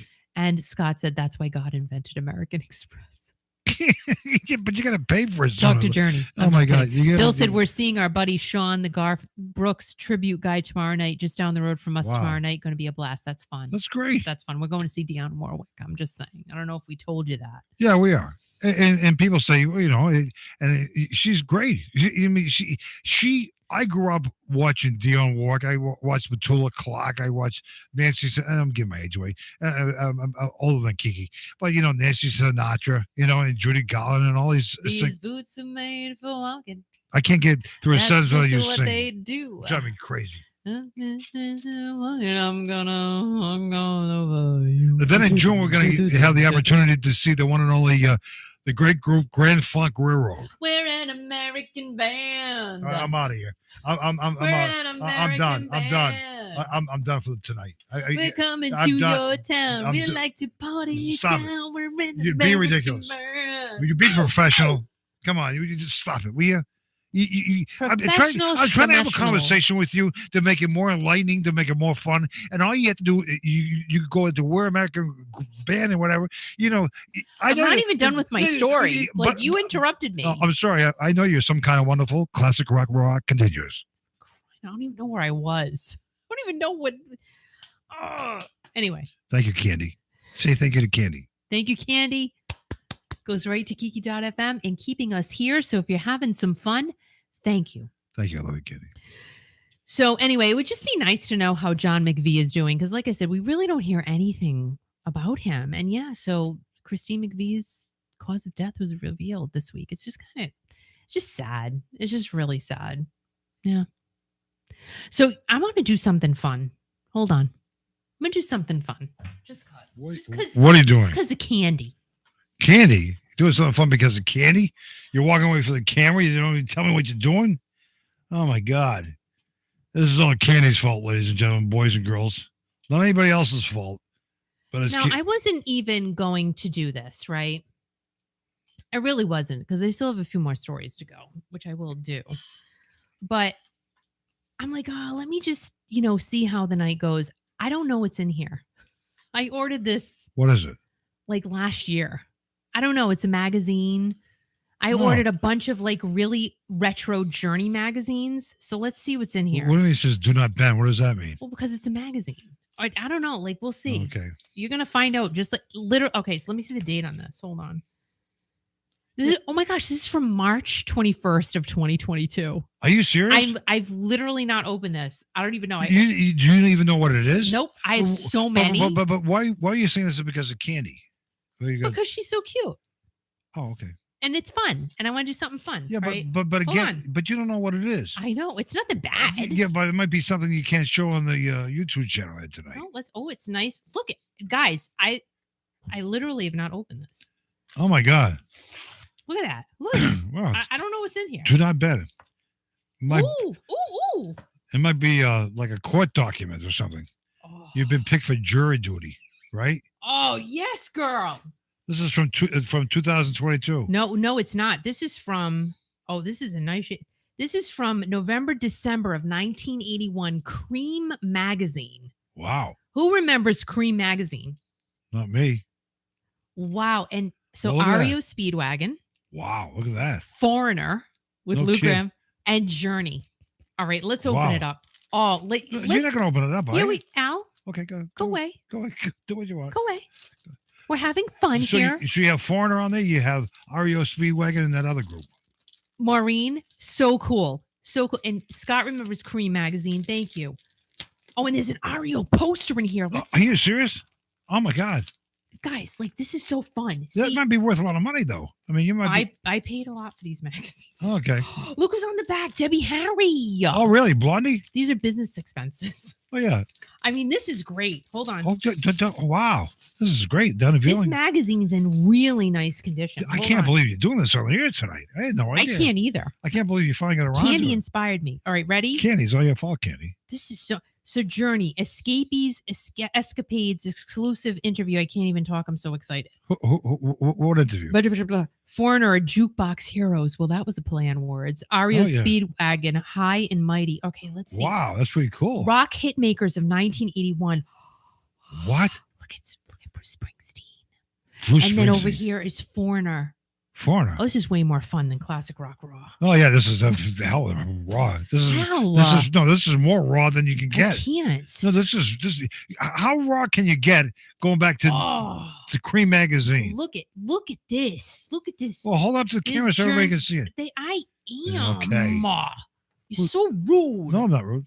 There's Journey right there. We know this picture. We see it all the time. That's when everybody was talking to each other. And REO Speedwagon's up here. Yeah. The Moody Blues. Yeah. ELO. I love ELO. Greg Kinn Band. You're saying that, yes, today you want to hear more ELO on the station. And what did you say, Al? What did you say? I said Tell everybody. I said Sandra, when I get. Thank you. Thank you, Sandra. I said when I get a chance. No, you didn't. That's not what you said. Don't lie to everybody. Thank you, Sandra. It goes right to the radio station. We appreciate you. Thank you. ELO. Who's that? Electric Light Orchestra? Yeah. Tell everybody what you really said. I don't remember. You know what he said? I said, Al, play more ELO. He goes, no. No, I didn't say no. That's what you said. No, I had to say. No, he said, Kiki, I don't want to get. Listen, I have to make sure that there's certain songs that we can play and certain songs that we can't play. Yeah, okay. I got to make sure that they attach to the royalties and we pay for. Look at Tom Thank Petty. You, Sandra. Tom Petty. Sandra, I love you. I love and then together. Rick Springfield. Oh my! This is a great magazine right here. Chartbusters. 1981. A year at the top. And I can't read with that. Foreigner, REO Speedwagon, and that other group. Daryl Hall and John Oates. Oh, Daryl Hall and Johnny eating his oats. Look at these. Rod Stewart. And their famous song called Man Eater. And Have Private Eyes for You. Wow, this is so fun. How about a kiss on my list? You know, I love these things. I do. Here's Heart. Mark Andes is in this. Hold on. Mark Andes. Oh my God. It's supposedly Wait a minute. Hold on. Yeah. You talked to him. No, it doesn't. It doesn't have the names, but I think he's got to be in this picture. Maybe you show me. I know what he looks like back then. He's a blonde guy, tall. Well, they're in black and white. Oh, well, I can't see it. I can't make it out. He's there, right? Yeah, he's. Somewhere. How do you know? Don't lie. Okay, don't lie. Is that Al? Can you play ELO? I can play anything ELO. I'm putting more ELO in there. My God, will you calm down? Oh, look at Christopher Cross. He looks mad. Well, he's wicked angry. He's always riding like the wind because he's always sailing, right? And then ZZ Top. ZZ Top got you under pressure. And that's Steve Winwood right here. Steve Winwood. Queen. Higher. Maureen. Back of the high Maureen, there's Queen. Maureen, there's Queen. Stevie Wonder, love him. Superstitious. Devo. Devo. Well, I say whip it. Whip it. Whip it. Whip it good. Whip it good. Da-na-na-na. Boy, Christopher Cross looks like he's having a bad day. Why would he put a picture in the magazine like that? What is wrong with him? You know, you must whip it. show a bag of black jelly beans so I'll be happy. No one gets away until they whip it. Stop it. Shotgun Man by ZZ Top is a good song. We're playing that too. Shape it up. Get straight. You know, Go forward. Move ahead. Try to detract it. It's not too late to whip it. You know, Scott, I don't know if I don't know if I'm going to play Devo. I've been toying with that idea, but I don't want to be playing like Whip It. I mean, because every time I hear Whip It, I'll think of you, Scott. How about the B-52's Rock Lobster? No, I'm not playing that. From Razamanaz to Super Snaz. Whip It. Pulling into Nazareth. I don't know what that means, but okay. And then, Billy Squire, everybody. Billy Squire. Ladies and gentlemen, Billy Squire. Billy Squire. That's right. He released new music or something. Billy Squire. On New England's classic hits music station, Kiki.fm. He's in Nazareth, but I don't know him. You know what? All right. What song did Nazareth sing? I don't know off the top of my head. If I never hear the B-52s again, then my life will be good. That's really not nice, Bill. That's fine. Everybody has a right to their opinion, but keep it to yourself. I don't. All right. You know how many times I played Love Shack? Oh my God, magic! And I used to have a dance to that. I used to get out there. Okay, but Love Shack. I'm like, oh my God, but whatever. And Rock Lobster was good, but you know what, Bill? That's fine. So Scott said he was listening to Billy Squire last night. Well, he listens to everything. Greg Kinn, The Right Stuff, and the breakup song. You interviewed him once. I did a long time ago. And the song Jeopardy. Yeah, but wait a minute. What? Wait. How does it go? Love hurts. No. That's Jay Giles. No, that's Nazareth. I'm talking about what Bill said. Oh, love her. Love hurts. Oh my God. Listen, stop it, Kiki. Knock it off, will you? So good. Love Shack was overplayed at a lot of dances. Oh my God. That's a great song by Nazareth. Yeah. Should we be playing that on Kick? Yeah, that's a good one. That's a good Sunday morning song. That's a good one. It's a good one. Last song you say, let's go Sunday morning. It's true. Listen, people are sleeping on Sunday morning. Wait. How's it break? All right. Now and before.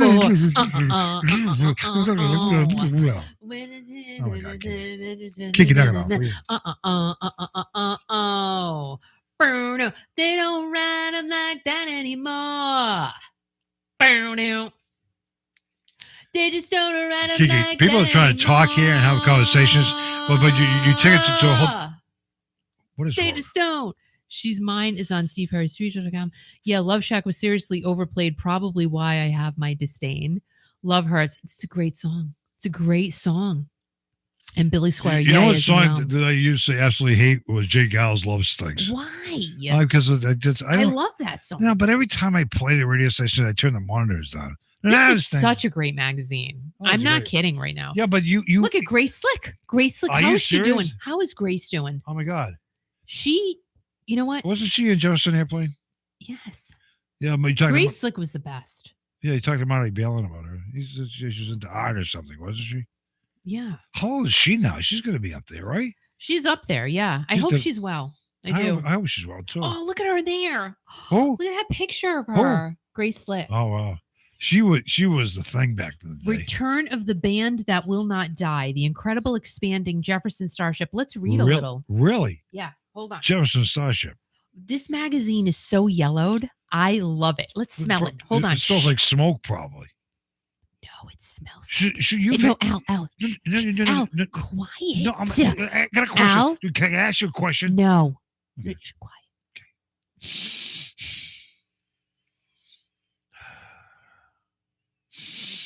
It smells like 1977. Oh, yeah. But this is 1981. 77. But it smells like 1977. I smell weed. And the paper feels like... Oh, it's like toilet paper. No. It's like what? It's like magazine paper. Like how it used to feel. Right. Like I can't even explain it, but I remember this feeling. I remember that sound. Do you know what I mean? Yeah. Do you guys understand? Yeah. What I'm saying? Yeah. Do you remember that like magazine feel? Right. Not the glossy pages. I didn't like that, but that was Tiger Beat. But that feel and that sound sounds familiar. No, the smell. Do the sound again. All right, hold on. Do the sound. No, again. ready? Do the sound. Hold out, quiet. All right, Slick says, I had to come back, perched on the edge of an antique desk, after I heard this song of Paul's, Stairway to Cleveland, with the line, "Ooh, F you. We do what we want." I didn't even know that was there. That sounds like Grace Slick. I got interested. Love songs are okay, but heavy attitudes with humor. That's what rock and roll is all about. That's the kind of rock and roll I like to sing. That's from, I didn't even know that word was in there. I did. That's great. Sorry. She swore a lot. She was great. It was great. She's still here. I mean, she's still here. And Scott was asking, is Monty Balin in there? Did you see his picture in there? But he. No, it's Mickey Thomas. Mickey Thomas is it really? Here. Yep. Oh. This is the Mickey Thomas era. Okay, whatever. Yeah, he's not there. But guess who? Guess who? Oh, Back wait a minute. Back it up. Back away from Back it up. Back away from Ainsley Dunbar. Who? From Journey is right here. Really? Ainsley Dunbar. Oh, is he in the 50th anniversary Journey. show this year? In the to the Starship. Really? Oh no, that's him. Wait, what? Who's that? Hold on. Who's that? Below Ainsley. Oh no, he's right here. He's below. He's the drummer. Who is he with? Ainsley Dunbar. Is that him? Who was he with before? Journey. Oh, he was? I don't know. Stop it. Oh, I don't know. Grace and Freeberg sing one together for old time's sake. Wow. Long timer Paul Kantner belts out an oldie. Pete Sears, as expressive as always. Pete Sears and Roebuck. Mickey Thomas, newest crewman on the Starship. Oh, God. Craig Chiquiko, Chiquiko. more than just Jorma's replacement. This magazine's good, man. It's good stuff. And Are you guys enjoying this? Should I go on? No, it's great because you unwrap this magazine you've had in your possession for 2 years. I don't know. Would you forget about it? Yeah, I have a lot. You have a lot? Okay. I have a lot. Okay. Do you guys like this? Should I go on? We said yes, Kiki. No, but nobody said yes. No one said yes at all. Everybody say yes. Oh, but by the way, before you say yes, I want everybody to hit the like button so we can stay on this platform. That'd be great. Because if we don't, awesome. then you have to read magazines yourself. And then Candy's going to be calling me up and texting me and say, Al, why aren't you on tonight? Yes, thank you. And if you hit the like button, I do. Scott said yes twice. Yes, twice what? 3 times. Okay. Maureen said it. Scott, what do you have a problem? Phyllis said yes. Okay. I want to go see James Taylor. So Nancy said yes, please. We can hang out in Boston for a week. We have a great time. All right, so I'm gonna keep going. Go to February. Now here's where it gets fun. Okay, fun. This is from the Cream magazine from what, 1983? 1981. Sorry. You're not paying attention. I saw 83 and whatever. Catching up with the Speedwagon, REO renew their warranty. Shouldn't there be an S at the end of renews? Is Bruce Hall in that picture? I don't see him. I think that's him right there. That's him. Oh, that's with the dark hair. That's him. That's Bruce Hall. Well, it's before his hair turned right white. There, it's Kevin yellow. Cronin. Really? Yeah, hold on. I can't see. No, Patty Till's here. She says she's late. Hi, Patty. Patty's late again, but we're still here. But the magazine's cool. Yeah. Well, Patty, the only one who was late. You know who else was tardy tonight? Well, it was Bill from Kentucky. He was tardy. He gets a tardy slip for tonight. The major success story of 1981 would have to be that of REO Speedwagon, from a Never Say Die group of Midwest musicians who were functional, if not exactly colorful. Right. The band have evolved into a massive hit-making machine headed by main figures Kevin Cronin and Gary Rickrath. Here, Rob Patterson analyzes their success and how little, he says, it changed them. So let's go on to read how REO Speedwagon was changed. Is that a word, literally? I don't mean to interrupt you. By you. Rob Patterson. Can I interrupt you for a second? Yeah. Bruce Hall lives in Florida. Yeah. And this week, you know what happened to him? I don't know. He had an alligator underneath his car. And he tried to get the alligator out with a pool net, right? So when he tried to get the alligator out with a pool net, the alligator grabbed onto his pool net, but they got the alligator free, whatever. But, Did he go into the neighborhood and go after children, or what did he do? What was that? It was an alligator barking at you. Continue. Does he miss me? He's in my studio. Little babies. Downstairs at Jamestown Press building here. It's cold in the building here. I don't know what the hell's going on. All right. So can I just tell you guys something? Hold on. No, Kiki, don't. I am going to. I'm going to say it. No, I'm going to be honest with everybody. So Al is constantly turning up the heat. Here's the thermostat. Oh my God. And so you know what? He walks away and I go, right. And I turn it back down because he's living with me. Right. And I am in a perpetual state of Florida. I am in a perpetual state of Bahamas. Bahamas? Like, I don't need a jacket. Right. I don't need anything, to be quite honest.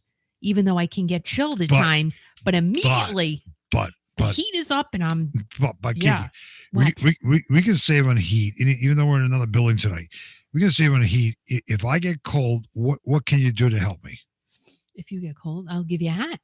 No, you pair of mittens. Hug me. Oh, I could do that. Yeah, you could. Try sometime. All right. So, please don't make everybody feel all bad for you. I just burped and it tasted like a hot dog, but I haven't had a hot dog. Oh, that's really romantic. What is that? Oh, let me just, before I read about Kevin Cronin. All right. So what I made tonight before we left, oh my gosh, so good. Linguine. It was so good. Oh, it's good. Shrimp, but I only buy the shrimp that has to be cooked. I do not buy pre-cooked shrimp. I never do. I like peeling it and I like cooking it in garlic and butter. Oh, parsley, some pepper. Oh my God. So good. So good. And it went over the pasta. Let me tell you something. That was good. It was so good. So I had that and I'm full. But anyway, so I burped and it tasted like a hot dog, but it wasn't a hot dog because I haven't had a hot dog since last summer. Hot dog. And I like hot dogs. Hot dogs. I don't even say hot dog. I like hot dogs. See, I say hot dogs. Hot diggity but dog. I don't want you to make fun of me. Hot diggity dog. It's hot dog. Hot diggity dog. Hot dog. A nice magazine tonight. Thanks for sharing that with the audience tonight. It's really Red Lobster shrimp scampi is da bomb. Really? I was gonna say da. But isn't that shrimp? Is that frozen? Oh, so Candy appreciates the magazine. Al, you need to stop. I just two I'm words. sharing. Let's keep sharing. All right. So here. Oh my God. Now, to be honest, that looks like Mick Jagger, but it's not. It's Kevin Cronin. So you just ate a Taco Bell. Good for you. No, also our Taco Bell is really busy all the time. Right. So this picture says Kevin Cronin really gets into his work. That's what Blake says. So the captions are so funny. Look how thin those guys are. He looks like Mick Jagger. All right, let's read a little excerpt from here. REO Speedwagon offers proof positive that there's justice in this world. For over 10 years, the band has labored endlessly, both on the road and in the studio, all the while displaying an unwavering sense of commitment to delivering straightforward, sincere, and well-crafted heavy pop with a distinctly positive message. If you keep it something long enough and work hard enough, High Infidelity album, their 11th release, riding atop the charts throughout 1981, prompting Billboard to dub this the year of REO Speedwagon. That philosophy has been borne out with a vengeance. Now those are nice words right there. I like how that was written. That's very powerful. I'm not going to read that whole thing. That's like intense. But look at this picture of Kevin Cronin. Uh-huh. Oh my gosh, does he still have it? Look at him. He's in like a cropped top. He's in a crop top. That's Kevin Cronin? That's Kevin Cronin. What the hell is that he's wearing? I love it. What's he doing with his hand? Maybe he's itchy. I don't know. His satin pants. What's with the hand gesture? Look at that. Oh, whatever. Isn't that fun? Look how tight his pants are. Those are like satin pants for sure. Satin pants. I want to be sweating. But this crop top is going to be something. That picture below them. What is that picture below? Who's that below them? That picture. REO Speedwagon. Hold that out to the camera again. Yeah. That guy with the hat on to the very right hand side. Who's that? This one? Yeah, the guy with the hat on. No, that one. Who's he? I don't know. Looks like John Belushi. No, it's not John Belushi. I swear to God, that's John Belushi. It's not John Belushi. That's John Belushi doing a Saturday night thing. Yeah. No, it's not. That's John Belushi. It's not John Belushi. That's John Belushi. Oh. I'm just saying. Help me. Right. All right, let's read another excerpt. Oh my God. So Sandra has a doll and wants me to start painting again. So Sandra paints. You should. Yeah, you should. You should. Maybe I can send you a picture. A lot of artists, right? they have left their craft of artistry of singing on the stage to creating art. Go follow Right. Robert Fleischman, by the way. Right. He's a phenomenal artist. Yeah, he was the original singer of Journey. So go follow him He should be in that and look at the artwork he does. And he does quite well with his artwork. In fact, what I'll do is I'll send you a picture of my bad foot, and you can paint my foot. That'd be a great No, painting. we want her to sell things. Dude, she sell my foot. All right, ready? All right. Hold on. See, I don't like how this is. Oh gosh, this is so ridiculous. You look very sophisticated with the glasses on. You But look I like can't see though. you look like a school teacher. But I can't. Look Because like the microphone's up here and then it's down What there. do you want me to do? I can only do so much. And I'm going, wait a minute, man. I can't read like that. I can't do it. I'll just have to pretend that I can see what I'm saying. All right. Just pretend. And I'm going, wait a minute, man. I know this is going to happen and that is going to happen. What a pain in the... Oh, for a teacher. Why am I picking Van all Halen of did the, that song, all didn't of it? the sentences Oh, with how for a swear teacher. words in them? Oh, that's great. I just got that, Scott. I'm a little slow. I fought the song onto that record and it turned out to be the only song that did anything. I just didn't know what it was. I thought, well, my impression was that guy must be stupid if he can't hear it. Right. Like he was a real talented guy who worked with Joe Walsh and all these people.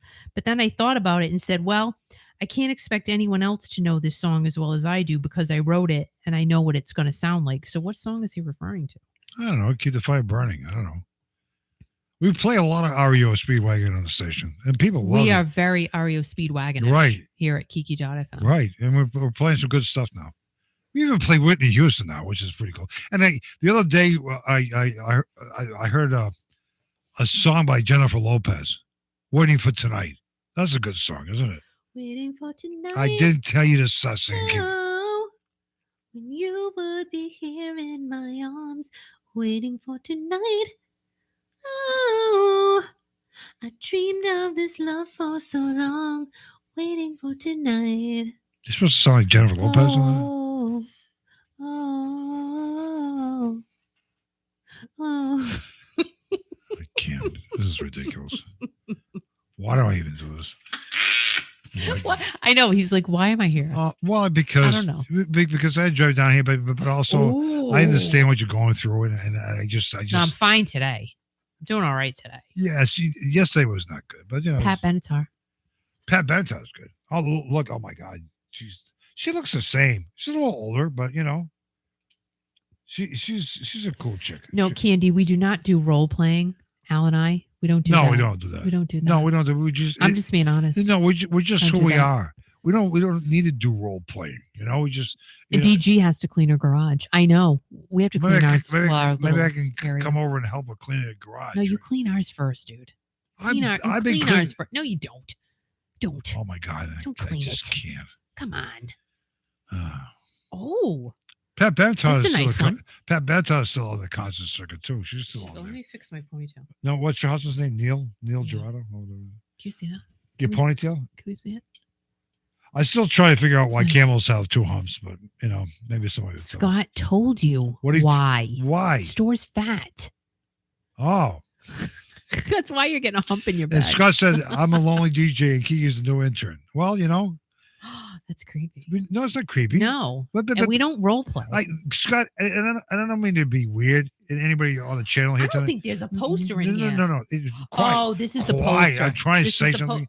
I'm trying to say something important to address Scott's comment. Okay, Scott, I don't want to boast, but I actually showed Kiki how to cue up a record. No, you didn't.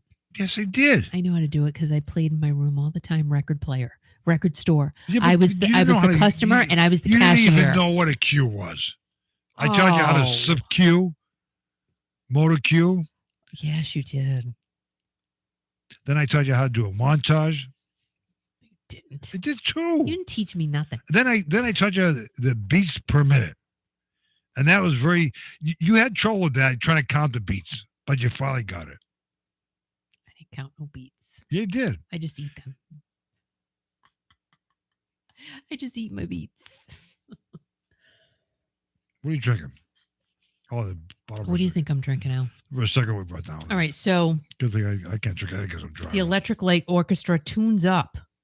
Bev Bevan's early history of ELO. Oh, we should be playing more of them. I said that. What's your favorite song by ELO? Now I'm putting you on the. I like Telephone Line. Really? Oh, how I didn't put that in there. telephone line. Give me some time. What's the one I put in there? But Don't Break Me Down. Break Me Down. Okay, Kiki, that's enough. Oh, how telephone line. I wonder when you get back to Give me normal, some you will stop singing. time. You think you'll stop singing? No. What? I'll never stop. All right, let's read an excerpt from here, and then I'm gonna do more news. And Yeah, then you we'll have come to do back more to it. because it's getting late and it's dark I'm out just now. gonna keep going. It's down to almost I'm just gonna keep going. 39 degrees. I'll be here till whenever. Oh my God. There's no time limit tonight Yes. because I have a lot to talk about. Oh my God. Jamestown's beautiful, but it's kind of weird this time of year because there's nobody down here yet. please. I just can't. You're fine. You gonna do more news now or what? No, wait. I'm talking about ELO, and then I'll move but on. Maureen saw ELO in concert last year, and she said they were really good. Of course they were good. How do you not like ELO? Jeff Lynne, how's he doing? Did he talk to Did you or yell? anything? I'm not yelling. Did Maureen say she's coming to Massachusetts for some concert? Boston, yeah. She's going to see Queen. Oh, really? With Adam Lambert, Yeah. right? Wow. Yeah, it's nice. I hear that's a pretty good concert to see. How could it be bad? They added more. She won 2 tickets. Oh, wow. 2 tickets. How'd you do that? Oh, it's surprised some radio station or something. You know It's my face, Kathy. I can't help it. what? What was it? She said Kiki's face, probably when I was singing. What? Your face is red? Any requests? No. Do you have any requests? No. Oh, yeah, bye, Kathy. Have fun. yeah. The request is "Sounds of Silence" by Oh, Simon my Cowell. gosh, Candy. What? Just read what she said. She's so funny. Oh my God. So Scott said, Maureen, when are you going? I'm going to the first show. Oh, my Oh, God. look it. We have a Hitch- hookup. Hookup. We have a Kiki hookup. I love it. No, it's a Maureen and Scott hookup. Well, it's still from here. No, it's. I think it's great. I want to see it happen. You've met Scott, even though you never know who you are, and you've actually met Maureen. I'm nobody. Before. Annie Lennox. All right, ready? Now that's it. Now, All right, hold on. Wait a minute. Do you think we can play that on Kiki? I have to listen to that. That's a good. At least comes up with some good suggestions. I gotta make sure we can play it. Sweet dreams are made of these. Who am I to disagree? I travel the world and the 7 seas. Everybody is looking for something. Some of them want to use you. Some of them want to get used by you. Some of them want to abuse you. Some of them want to be abused.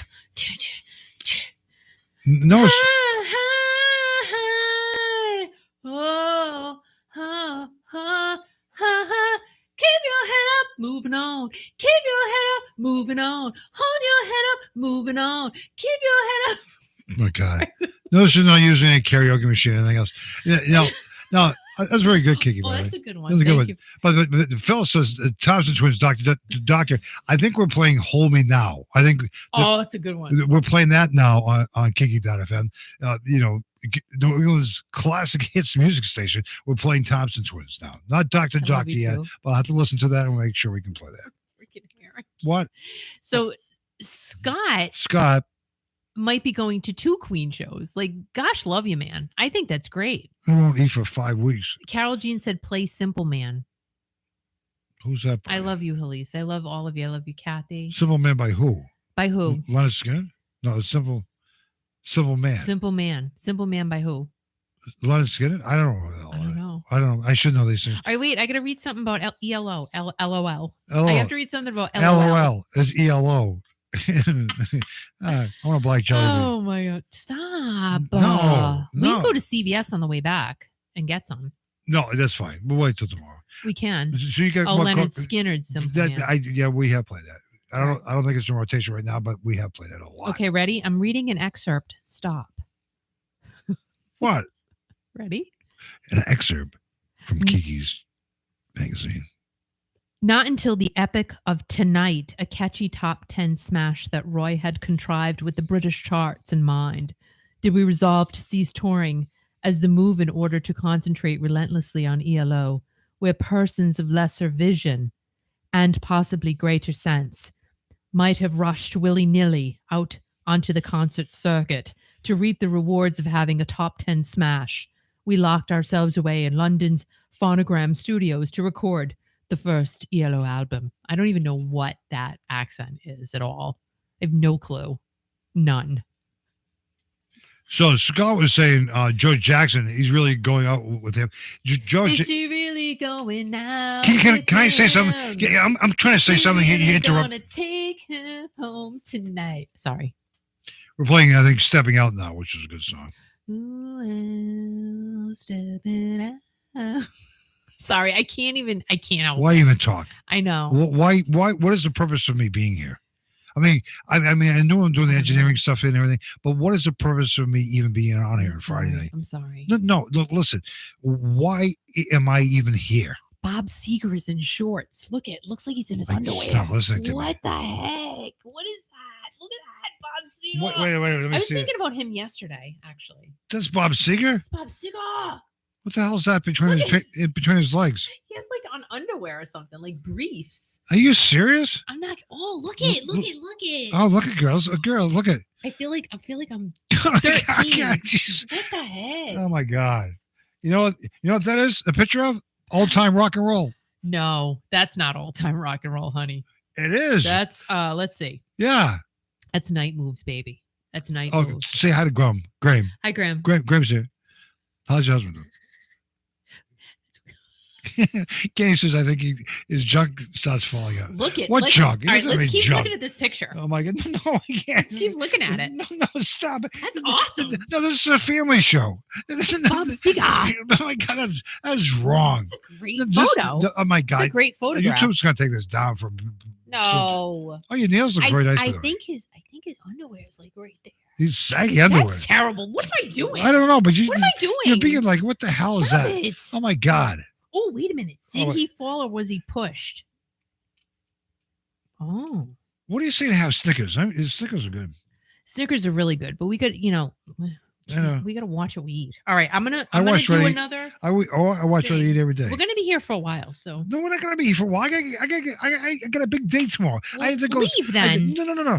Come back and get me. No. I have to go set up for the big concert tomorrow. All right, come back and get me. No. Dionne Warwick is going to be at Twin River tomorrow. We're going to be there with Haley, and Dionne Warwick's going on the stage. We are going to be broadcasting live there tomorrow, probably starting like around 5:00 or so. It's on a Saturday, the day before Easter or whatever. But it'd be great to see everybody. So I have a big day, so we can't stay around here all night. And Scott has to go to bed soon. So, I love that everybody's talking about the Bob Seger picture. I think that was great. See, I didn't even know it was there. Yeah, close up of Bob Seger. I know it's pretty good, right? And his goodies. I know I sounded Irish, didn't I? Like I don't even. Wait a minute. I'm sure What Irish do you people mean would say his no. goodies? Now Roberta just fell off her chair. She's saying, "Oh my God, you're talking about goodies. What the hell are you talking? What is a goodie anyway, Kiki?" Well, ask Candy. So Maureen said back in the 70s and 80s, all of these rockers seem to have went commando in their tight jeans. You know what? Because they couldn't fit anything else in there. That's right. It was ridiculous. I used to wear white all the time because I thought it was pure. You did not. I wore white everything. White jeans, white leisure suits. He wore a white suit when he won something. No, I wore a white. I wore a white tuxedo. Everybody else was in black. When I worked for Kicks 106, when I did a bridal fair, when I was the MC for a bridal fair downtown Providence. Actually, it was at the hotel that Steve Perry stayed at back in the day. The Hotel California? It's at a hotel, the Hilton, down in Providence. And I was in a white tuxedo being stupid. It wasn't a hotel. What is a hotel? Am I supposed to laugh at that? Scott said, "What? White is a sign of purity." No, Roberta didn't do. Roberta's like, "What did I do?" No, Roberta. We mentioned your name because Kiki was. Kiki, in case Roberta missed it, she didn't miss it. She's right there. Okay, whatever. She's fine. I'm gonna cover that up. Cover what up? Oh, by the way, tomorrow night. I don't mean to say this. Oh my gosh! Again, tomorrow night. No. You just calm down. Calm down. Tomorrow night, we're going to be at Twin River. I said it 5,000 times. But actually, I'm going to be talking to people and ask them if they're interested in moving to Texas. Because if they are, I'm going to give the only Texas realtor's card out to them. That's true. Kathy D. Bailey. the only one. And That's I'm it. telling you, I'm going to have her cards right on the broadcast. Why am I doing that? Because I want to do that for Kathy Bailey. Because she's a nice person. And plus, people from all around the country come there. And they might be moving to Texas, you know, and maybe they're moving to Massachusetts, but Kathy can't help me in Massachusetts. But, you know, I'm going to ask them. I'm going to put her cards right on the broadcast table. I don't care. Yeah, I'll do what I want to do. I don't care either. But, you know, you just do it. If I repeat myself over and over again, it's fine. Yeah, not really. So I have to live with that. No, but, you know. No, it's not good. Spinning Gold, a newer movie that's out, which tells the story of the late Neil Bogart, founder of Casablanca Records. Oh my gosh. Casablanca Records. His son Timothy wrote and directed it. And if you loved anyone who was on the Casablanca label, it sounds like this movie would be right up your alley.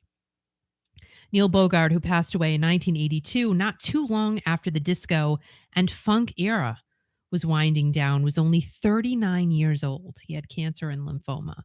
And that's another, I didn't know that either. Neil Bogart, founder of Casablanca Records, only 39 years old. So young, so young.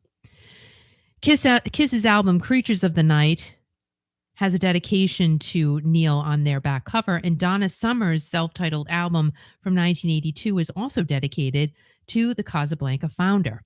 Now, this film was publicized all the way back in 2011. And in 2013, Justin Timberlake signed on to be the lead. But in 2019, actor Jeremy Jordan, who had made several appearances in TV and movies, was given the role in place of Justin. I don't know if Justin had something else to do, somewhere to go. I don't know what happened there. Bogart started Casablanca in 1973, and Kiss was the label's first client and brought in artists T-Rex, Donna Summer, The Village People, and many, many, many more were on that label. Sorry, Phyllis is leaving, so bye, Phyllis. She's saying good night and happy Easter to everybody. Happy Easter. Phyllis, I love you. We love you, Phyllis. And I hope the Easter Bunny brings you something good. Hippity hoppity hip. No, some chocolate. Continue, Kiki. Bye, chocolate Phyllis. Jelly beans. Bye, Phyllis. The Village People, they were huge. Now, they're not happy, though. They were huge, but they are not happy about the super quick mention that they got in the film. Victor Willis, he's known as the Policeman, and he's also known for writing some of the band's biggest hits like YMCA, Macho Man, and In the Navy. Some of my fan favorites. Well, they're the only ones. Victor put out a lengthy social media post that is titled, "Spinning Gold is Spinning Lies." It's rough. It's a rough one. Victor says that he has been inundated with comments from fans regarding the band's involvement or a lack thereof in the movie, so Victor decided to share his thoughts. And what not a better place to be to share your thoughts than on social media for the world to see. Basically, he says that their almost non-presence in the movie is because, and I quote, "The Village People are not featured in that movie because Tim Bogart could not afford to pay the required licensing fees associated with the use of Village People music and image. So he somewhat went around it by inserting an unauthorized scene with people dressed as Village People doing the YMCA dance, and we are not cool with it at all. I did license use of a portion of YMCA for the motion picture soundtrack only. Regardless of this, I will watch it for, just because I will watch it. Because we're talking about Casablanca Records. Did you see me spit a few minutes ago? I'm sorry. I apologize for that. I will wait for it to be on demand. But the Casablanca era, I think all of us were just into it. And especially if you like some of the music that we're playing now on Kiki.fm, you know what the Casablanca era was. I mean, I can see that record label in my head. The palm trees. I mean, you just know what the Casablanca record label is. Color, beautiful. And if you're a diehard Village People fan, knowing this information, do you see the movie or not see the movie? Because the Village People are saying that they weren't really treated properly, would you ban seeing the movie? Or would you just see it anyway just because you want to? It's just like some of the other things that have happened this week. I don't know. I'm going to see it. I want to see it. I have not read great reviews on it, to be honest. They're saying there's not a lot of substance to it, but I'm going to personally wait until it comes on demand and then I will watch it. But I'm not going to I'm not purposefully getting in my car, like all right, let's back it up. Taking a shower or maybe not taking a shower, but getting dressed, brushing my teeth. Hello. I could never not brush my teeth one day. Like I could, that's one thing. Making the bed, the decision of making the bed or not making the bed, or brushing my teeth, like I would take brushing my teeth over not making the bed. Like I would have to brush my teeth and not make the bed. If I had, like, if someone said you have to make a choice, you have to choose, you either brush your teeth or you don't make the bed, I would brush my teeth. I'm just saying. Okay. So now that we've cleared that up. So do those things, get in my car, drive to the movie theater, get out of my car, wobble on over to the ticket center and have the person go, which movie you want to see? And I would say Spinning Gold, because that's the movie about Casablanca. And they would go, all right, that'll be $555, please. I'll say, but does that include popcorn? And they'll say, no, it's just for the ticket. And I'll say, well, then I'm not going to go see the movie. I'll wait for it to be on Netflix. So there. So I don't know how this is going to work out. All kinds of things run through my head. All right, let's go back to the magazine for a minute. This is way too fun. Oh, my God. Oh, there's Sheena Easton. All right, ready? We're playing her quite a bit now. Hold on. Kiki FM, too. We added to the rotation a song she did entitled Strut. All right, ready? My baby takes the morning train. He works from 9 to 5 and then he's coming home again and finds me waiting for him. My baby takes the morning train. He works from 9 to 5 and then he's home again and finds me waiting for him. Sheena Easton, ladies and gentlemen.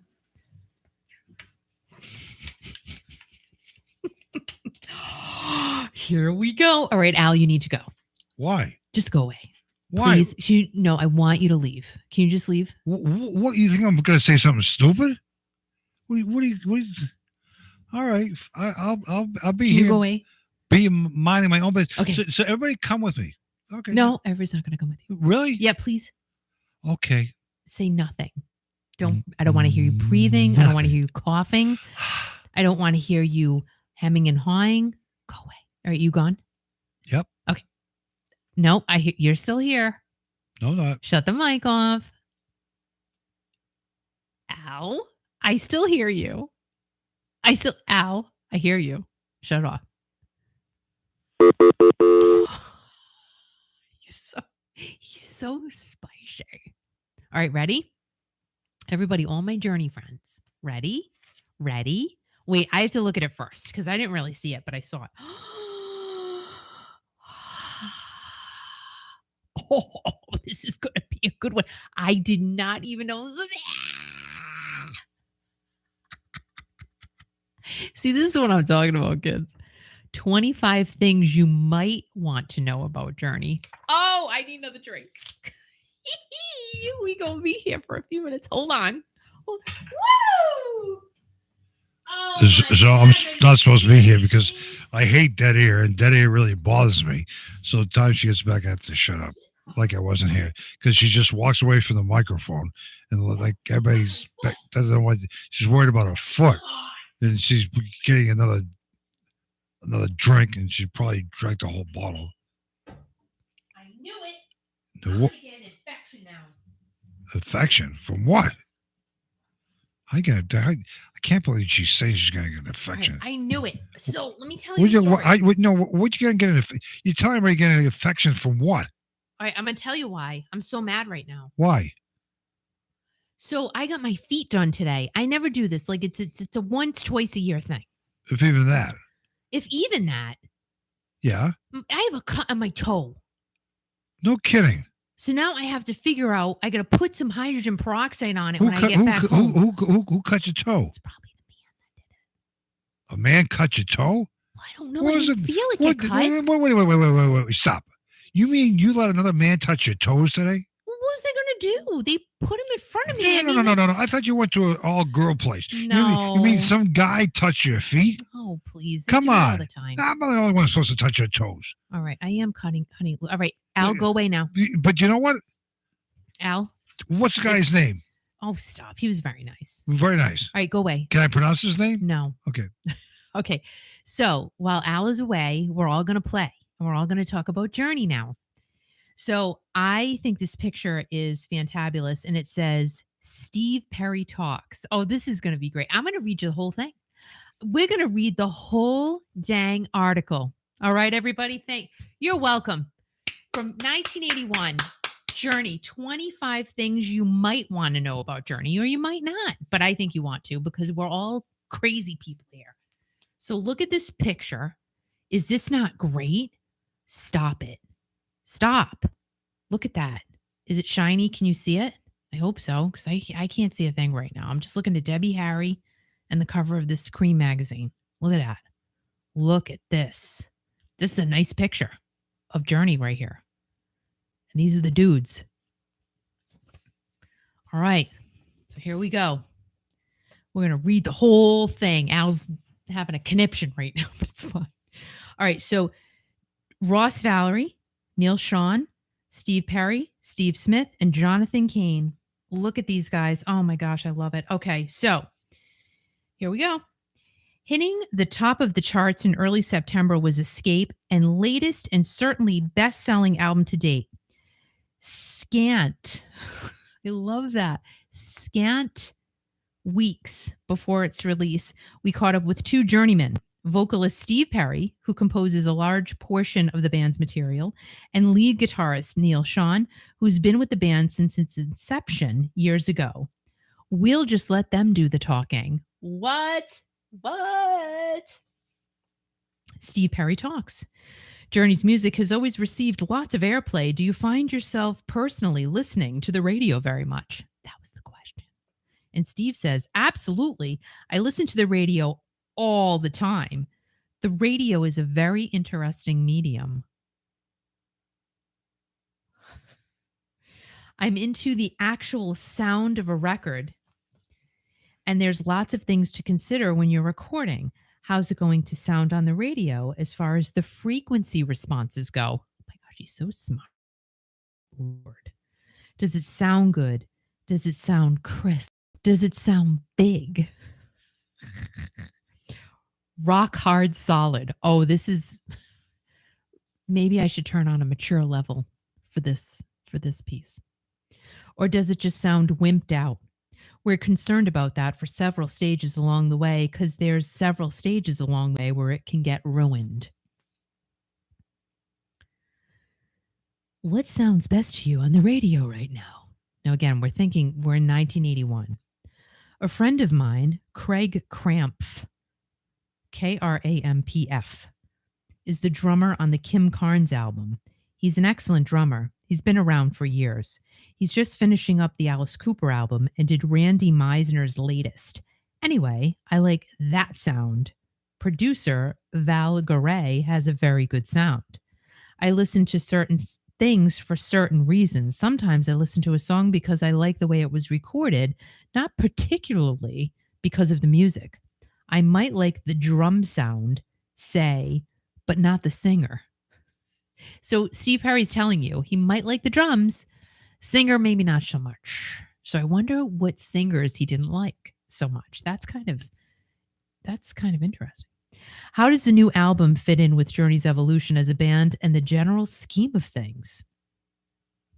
I think we're getting more exploratory than ever as we go along.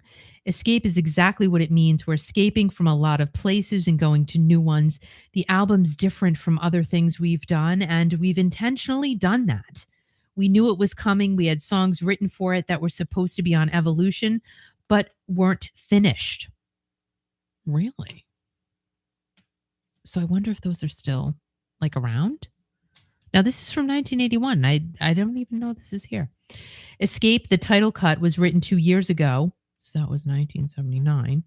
But we've never finished the lyrics. So that's what Jonathan and I did. The way the band's been selling records, a lot of people might think you all have it fairly easy at this point. Fairly easy at this point? Come on. You never have it easy in this business.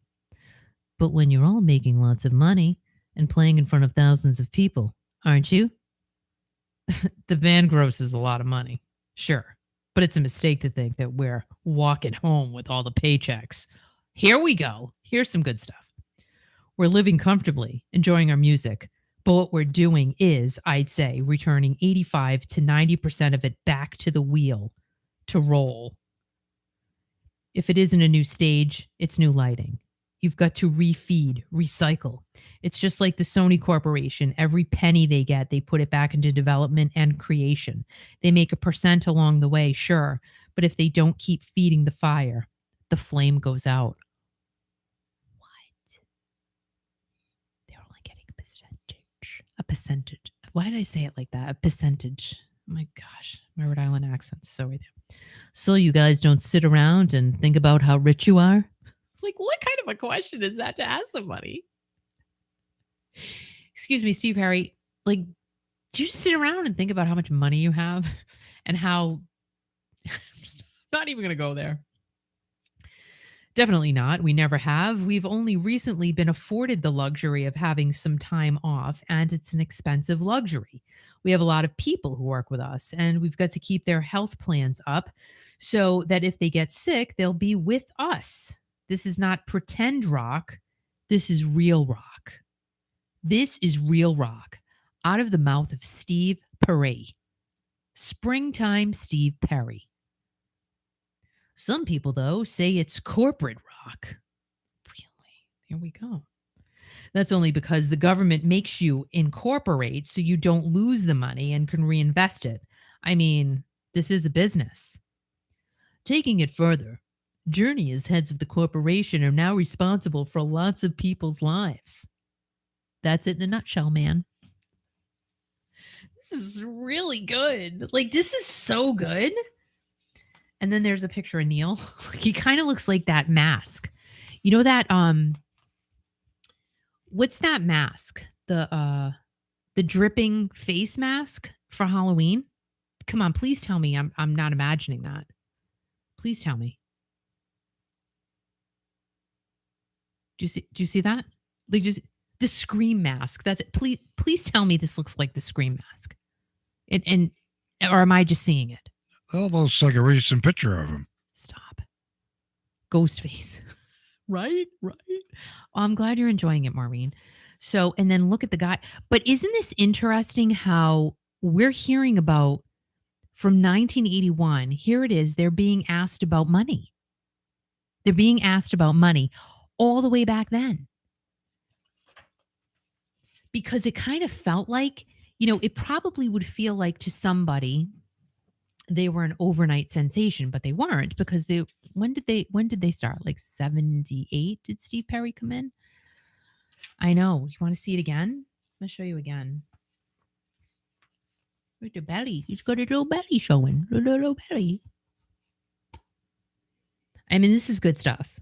You know what I'm saying? I have so many of these that I have not opened. I'm not kidding you. So many, with intentions of doing a video on every single one, and I just haven't had time. But we're doing it together right now. How fun is this? Stop it. What a great way to spend your Friday night, reading an old Cream magazine with Journey in it. An REO Speedwagon. All right, let's go on to the next one. These are kind of grainy, but that's okay. So there's this next one. Al, I hear your chair. I hear it.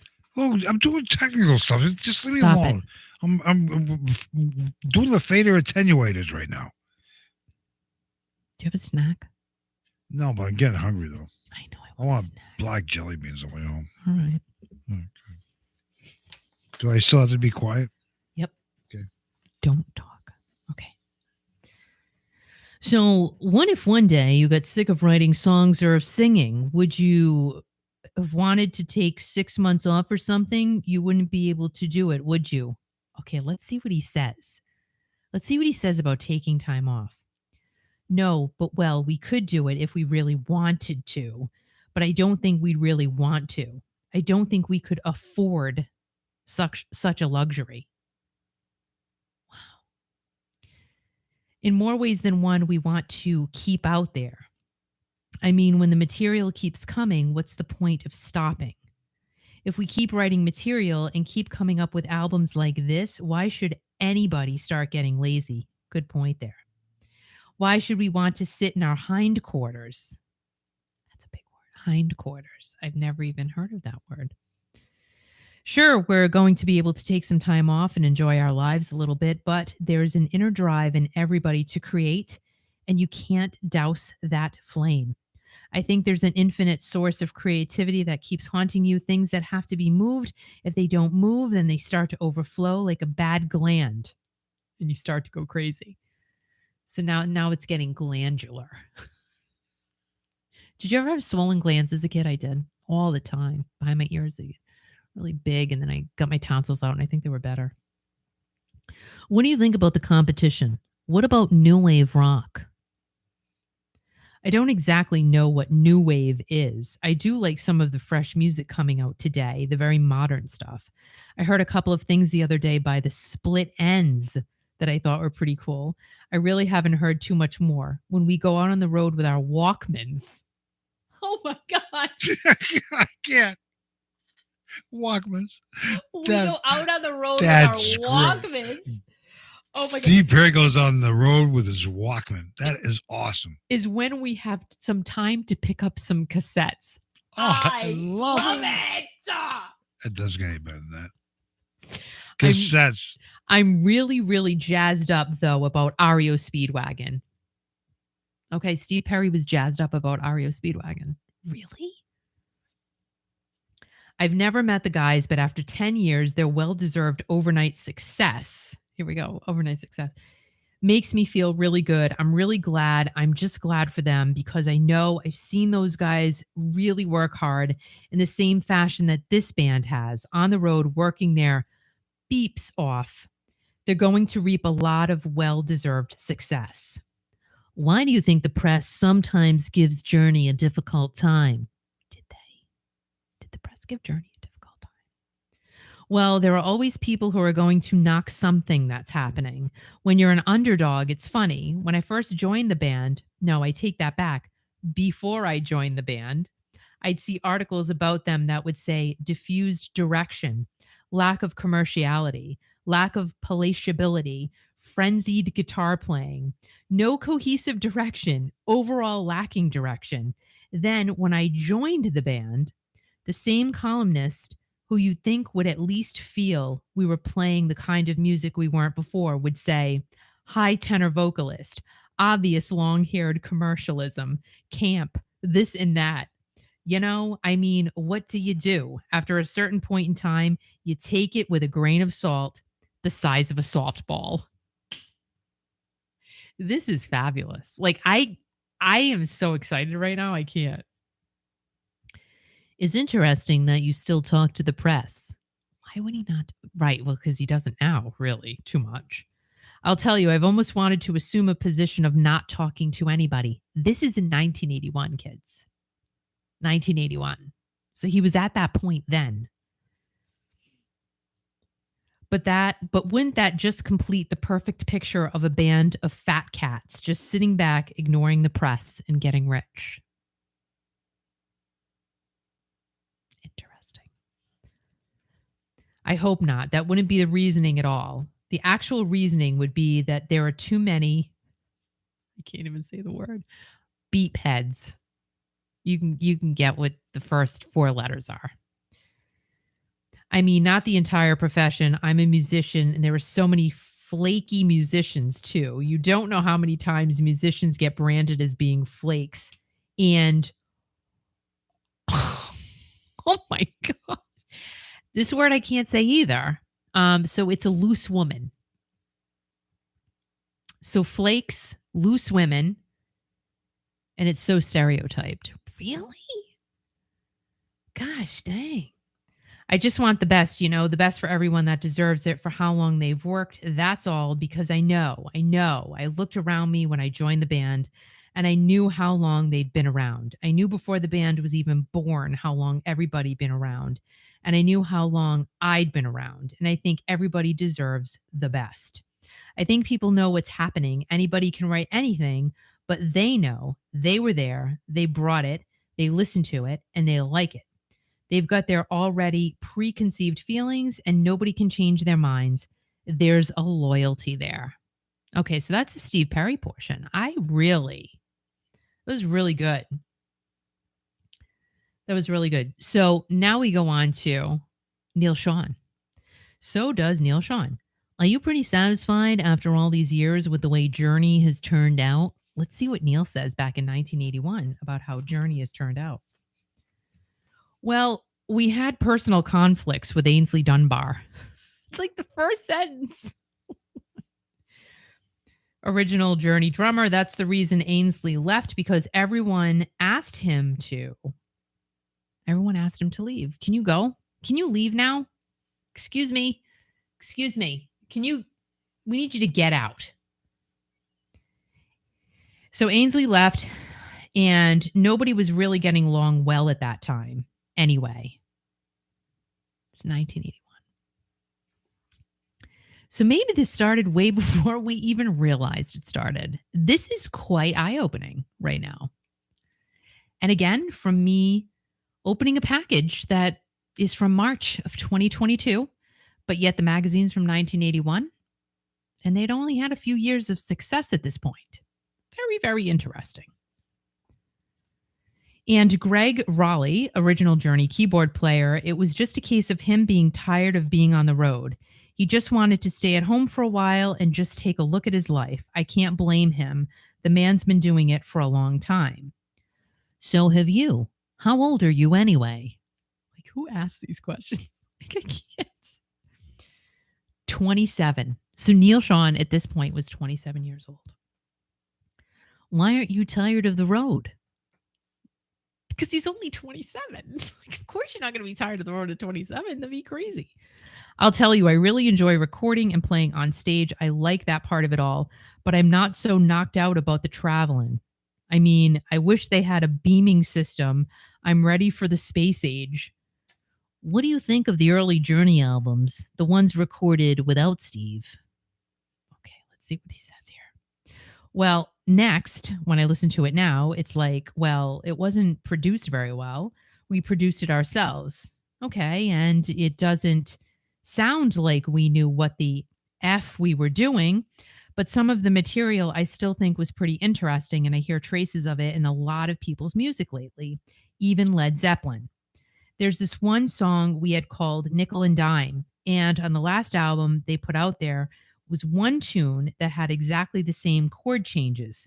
Same thing with Rush. There's one song on their latest album that really resembles Nickel and Dime too. I was listening to it the other day and went, they're just rearranging the melody a little bit. Okay. Why do you think Journey suddenly became popular? Just because Steve came along?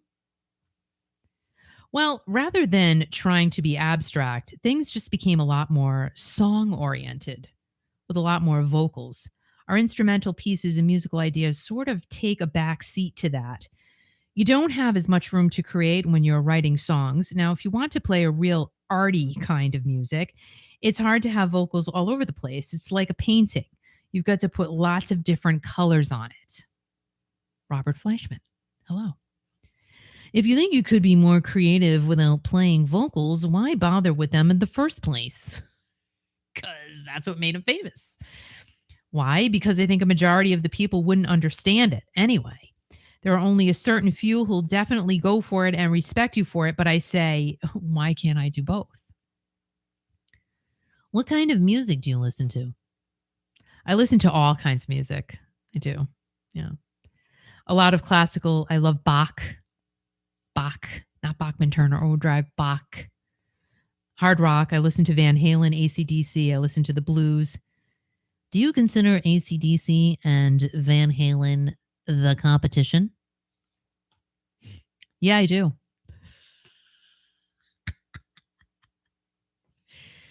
I consider them both in the same league. Eddie Van Halen may know a few more notes than Angus Young does, but Angus pushes as much fire with what he's got. Eddie's a good friend of mine. Do you listen to New Wave at all? I don't think there's a hell of a lot of good stuff. I don't know. Benatar's good. Actually, I listen to almost every record that comes out. I still do that just to see what's happening. You have to do that or you'll get stagnant. Good point. You got to know what's around you. What have you heard lately that's really impressed you? Now, let's see if anything has impressed him. Not a lot, really. I don't know. The Police are one of the bands I like a lot. I think they're doing something different. What we're trying to do is do both sides. We're trying to be diversified, have a soft melodic side and a real hard, wild side. And that's something I've never seen a band really do. Van Halen does one thing, AC/DC does one thing, but they don't turn around and do both. It's really a hard thing to do. It's easy to find out what your bag is and then stick with it, but trying to diversify yourself and doing both styles is much harder, but that's what we're trying to do anyway. You seem to be selling more and more records each time out. I think we're making better and better music all the time too, which is like taking a natural progression. We're selling more and more because we're making better and better music. So you're pretty satisfied with the way things are. Yeah, I really can't complain. That was really good. Thank you. That was really good. And there's Stevie Nicks. Next page of Journey. It was really good. Yeah. So if you want me to do more of these, I have many more. That article's pretty relevant to today. Right? That's from 1981. 1981. And Steve Perry joined the band in 1977. And yeah. So I guess what I understand, Journey's got like 10 more shows and then they're done for the tour. I don't think they're done this year. And That's my call. I think, thank you, Nancy. I think there's going to be another leg of this tour. I don't think this is over. I've said it before. I think because it's only, I think they're ending in the middle of May or something. They're going to Vegas or Nevada. They're going somewhere out there. I don't think this is it. I think they should take a nice break, be with their families and, enjoy themselves, enjoy life and, have some fun. But that's get off the road, re-energize, go enjoy your life and then come back. But it's not over this year for Journey. Absolutely not. That's my call. But there's some really important things said back in 1981. There. Interesting, right? It hasn't changed at all. Very, very interesting. Wait. Oh, what? Peter Baker's here. He's been here for an hour. Sorry. But just talk about Journey for a second. Wait. No. It just takes a second. No, Kiki, calm down for a second. All right? It just takes a second. Go ahead. Finding your way down in Baker Street. Thank you. All right, go ahead. So 1981. That article is right on. It's very interesting. Yeah, it's very interesting. So Bill says, unless the proverbial S hits the fan. You're welcome, Peter. I don't think this is it for this year, though. I really don't. Will there be a different lineup? Maybe. Well, let's talk about the picture that you showed. You showed a picture of the Journey members there from 1981. It was Neil. It was Steve Perry, Jonathan Cain, Ross, and who else was in the picture? Well, let's see. Steve Smith. Did you say him? No, Steve Smith was in the picture too. So this is the 50th anniversary. I just curious, why aren't those other guys in the 50th anniversary this year? Because there was a lawsuit. There was a lawsuit. But again, they're all still alive. Jonathan Cain, did you say him? Yeah, I did say him. All right. And Neil even says about making money. It was asked the question was it because of the vocalist. It's just no, whatever. But again, it's just interesting that you read an article from a magazine, Cream magazine, which unfolded out of its wrapper tonight. about Journey back in 1981. Yeah. Nothing's changed. Well, I think a lot. Oh yeah, a lot has changed. A lot has changed. A lot has changed. They have Neil playing, they have Jonathan playing. Everything else has changed.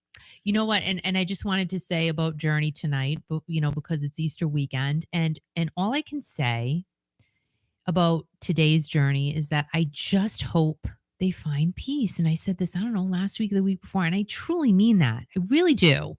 I am glad there has been nothing, to be quite honest. That's been, I think, because I'm happy I saw about some that. pictures tonight of you'll put up of him and Arnell, and Arnell looks, I mean, he's in his hotel room. He looks tight. He misses his family deeply, I'm sure. Yeah. He's been away from them for so long. And they've had a good run, and they don't need to do this anymore. Well, they're going to. Who's going to? They're going to. Neil is not going to stop. Well, he can go play guitar solos in a club somewhere. No. You know what? They're going to do it until they don't do it, and that's it. It's plain and simple. Whatever. And just like I said, this year, this isn't the end. No, this is not the end. How many times? I mean, I don't know what it's going to look like the next time they go out. Will it be the same? It could be the same. It could be a little different. But it definitely more drama to follow for sure. Like, it's why? just I'm glad that there's not any lately. We're all That's human all. beings. I mean, this crap has got to stop for these people. I mean, haven't these people been through enough? They have. And it's like Scott I mean, they said, got families. It's Easter weekend. Come on, get over it, people. Be thankful and be thankful for what you have. And stop talking bad about each other and stop this crap. Well, I think that, you know what? And I was thinking about it. I think about it, quite a bit. But I don't. That was like one thing I was thinking about today. Like, I think if it wasn't just the mean talk, the mean speak, that's what really got me, to be quite honest. Yeah, I'll be honest. The mean from speak towards, fans and each other and, well, towards, just be, I really, I'm just like not cool with that. I'm just like, that's just not my thing. And even, I don't know. I just, like I said, I just hope they find peace. That's all. I mean, that's really it. That's the bottom line. But it's all about the music and everything else. I was going to talk about it. I'm not going to talk about it. Well, you don't have to. But you know what? Journey's had a great run, and it's because of all the members who have been in the band, from Robert Fleischman through everybody who have made the band successful. But again, it's a big part of people's lives is music, but it's interesting that you unfolded here tonight on your YouTube channel, a magazine which you've never seen before, out of the rapper, been the rapper for 2 years, Cream from 1981, and that is almost pinpoint to today's stuff that's going on. And I thought it was great to see Perry, he told his true thoughts. He'd only been with the band for 3 years, but they're high as a kite. They're on the plateau of fame and doing so much. But it's so nice to hear that they invest the money into their product to make their product even better. Yeah, and that's what they've done. But again, it's just interesting. It's a 50th anniversary, and those members are still alive, but they're not included into the tour. I mean, that to me, that's right. There's a lot of bands out there that don't have the original members, and I appreciate it. I have nothing bad to say about anybody, but I hope for everybody's sake, including Arnell's sake, that the drama is come to a stop and just ends, and everybody go out in the pasture and just enjoy the rest of their lives, because it has. So Arnell's been through so much, and he is giving it his all through this tour. He has given it his all, every stage performance. He has bounced around. He is saying he has done great. He really has. And that's all I'll say. No, I know. No, we just want the best. That's all. That's it. I mean, they've given people a lot of joy with their music, and like I literally walk around here, and I know this is so dumb. It's just dumb. Like, I think a lot that I will always love Journey. Always, always, always, forever and ever, because their music has given me happiness. That's it. It's plain and simple. Journey and Foreigner. And I adore them. And of course, many other bands as well. Eddie Money, Boston, ELO, since we were talking about them. You're on the ELO, okay. Yeah. No, like it's just, we always say, yes, it's about the music. Music brings people together. Music, it makes you happy, but it truly does. There's nothing else you can say about that. But it's just a shame that all of that stuff had to go public, really, because if it was happening behind the scenes, we would have never known about it. And you know what? It would have been a totally different vibe. Would have been totally totally different vibe. And again, it just I keep repeating myself, but you only live one life, and you have to be nice to fellow human beings who are nice to you, and just have a good time.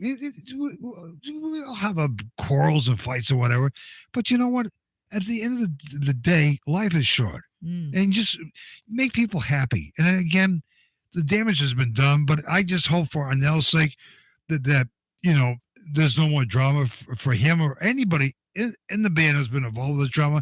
And it's be interesting. In 9-10 days, the tour is over, and we'll see what happens. And I'm not going to talk about it. Kiki's not going to talk about it. But it's just, you're reading a magazine from REO Speedwagon to all these rock artists, to Gray Slick, and all part of our rock history.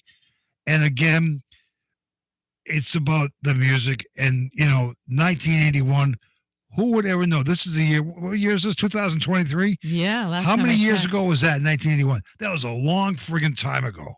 Long time ago. Long time. DG says, yes, I thought it's been quiet on that front. There's been a couple of things here and there, which I haven't even bothered to talk about. We're not going to talk about them. It's just, I just can't right now. Like if some big bombshell comes out, yeah. Oh. But other than that, I'm good right now. Peter Baker's mentioning White Rabbit. That was a great song by Jefferson Airplane back in the day. It wasn't Jefferson Starship. That was a big song. Do you remember that song, Kiki? Yes, it's in my head right now. Don't start singing it, please. Mm-hmm. So, are you done? No. Oh my God! Please, I gotta set for this concert tomorrow. I mean, Dionne Warwick is gonna have like a whole orchestra set up tomorrow. I gotta make sure that I get everything all technically and everything else in place. I have the song in my head. But we gotta have fun right now. If you're in Rhode Island tomorrow, if you get a chance, if you got tickets, if you don't have tickets, you're screwed. You can't go. But Dionne Warwick at Twin River tomorrow Casino.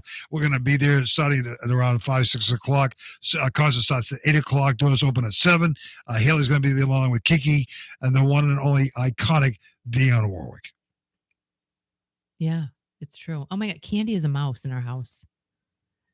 So I have a mouse in my pants. What do you think of that? Peter Baker is sitting around the pool and smoking. Smoking what? That picture of Bob Seger was pretty. That was kind of weird. Awesome. But you're just like you're taking your finger like Roberta said. You just like you mentioned. Yeah, I'm talking about you. Your finger like pointing to his thingamajig. And I'm just like because like you never see that. Yeah, but like, I love 1981. I love 1981. Yeah, but Peter, like I have the song in my head, but I can't. It's so psychedelic, and I don't remember and that the word. article from 1981 was Steve Perry actually swearing in that article? Yeah. I didn't know Steve Perry knew any swears. Oh, he swears. He does? Yeah. He does. I like him now. He's feisty. It's feisty. He's very feisty. So the Foreigner article I'll do next week. Oh, okay.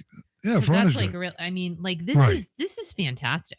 No. Now, what did Neil say? The drummer that you didn't get along with, they told him to leave. What was the drummer's name? Ainsley Dunbar. What was the problem? What did Neil have a problem? I don't know what the problem was. No, wait. This is 1981. So Neil, the rest of the band, he said the rest of the band told him to go bye-bye? Is that what you said from the article? Basically, that's what the article This is said. 1981. He was having problems with people back then. Oh, God. I'm sure Ainsley's a nice guy. Is he still around? He was with oh gosh, Sabbath? Fee Waybill, right? The Tubes. Oh, that's right. Yeah. Yeah, he was with Fee Waybill. Yeah. Is he still around? Yeah. Maybe we should call him up and ask him what the problem. Call him up. No, I'm not gonna call him up now, but maybe we can call him right now. We can maybe do an interview with him and see why he was So he was actually fired from Journey. Well, unless like fired. People can be like, all right, fired. This is what can happen. They could say, leave or else. Leave or else what? You know what I mean? Like you could be, pushed to the point of you leave or we'll fire you. So it could have been one of those deals, but I don't know. I don't know. All right, so here we go. Okay, here we go. This is more classic rock raw. Yeah. Okay. The Fun Friday is now almost Easter Sunday, but it's fine. So, what are you getting from the Easter Bunny? You getting chocolates, jelly beans, whatever? I get nothing. We'll get. I get nothing. Oh my God! I get nothing. You want an Easter lily? I What? don't get anything. Now it's time for more of your classic rock raw. So there is now a brand new rock and roll lawsuit, and it has nothing to do with Journey, coincidentally. Right? I'm not smiling about it. It's not a happy time. Mick Mars, who is still listed as a member of Motley Crue, but I'm not sure how long he's still going to be listed as a member of Motley Crue. I don't think for much longer. I'm just saying. He's been the lead guitarist with the Crue since 1980, like 41 years. Mick's real name is Robert Allen Deal, but that name wasn't going to work on the hard rock circuit. Just wasn't. But to me, like, you could have been the real deal. That would have been hard rocky, right? So he put out an ad in the newspaper back in the day, and Nikki and Tommy saw the ad, and there you go. Mick Mars was part of the hairiest hair bands to come out of the 80s, and that would be Motley Crue. Yeah. Last October of 2022, Mick announced that he was going to retire from the band, but still be a member. And today, like I said, he's still listed as a member.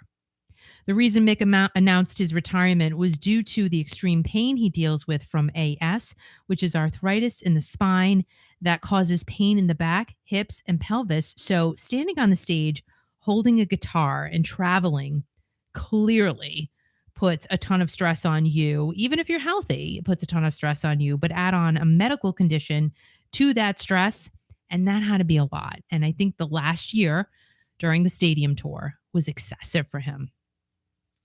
When Mick's retirement was announced, it really didn't come as a huge surprise because everybody knew he's had trouble, with his health and everything like that. Now, he's 71 years old now, and he got through the stadium tour, which had to take a huge toll because they did a lot of shows.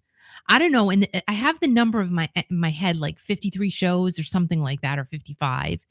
They did a lot. They traveled a lot. They toured a lot. And now they're overseas, or they were overseas. So if he had kept on keeping on, it would have been even worse, I think. Mick's retirement announcement came right after the Crue said that they were going to continue their time on the road, minus Poison and Joan Jett, and they were going overseas with Def Leppard. Just yesterday, Mick filed a lawsuit against his bandmates, and they are still his bandmates. Mick said, his attorney said that the Crue has 7 different corporate entities, and each one of them is being asked to hand over basically everything after he announced he was retiring, because once he told them he was going to go, Mick said that the Crue allegedly then tried to just fully push him out and not give him any more money. Mick's attorney said, and I quote, "It's beyond sad that 41 years together, a band would try to throw out a member who is unable to tour anymore because he has a debilitating disease." The lawsuit says that there was an emergency meeting held to throw Mars out of the band, fire him as director, fire him as an officer, and take away his shares of Motley Crue.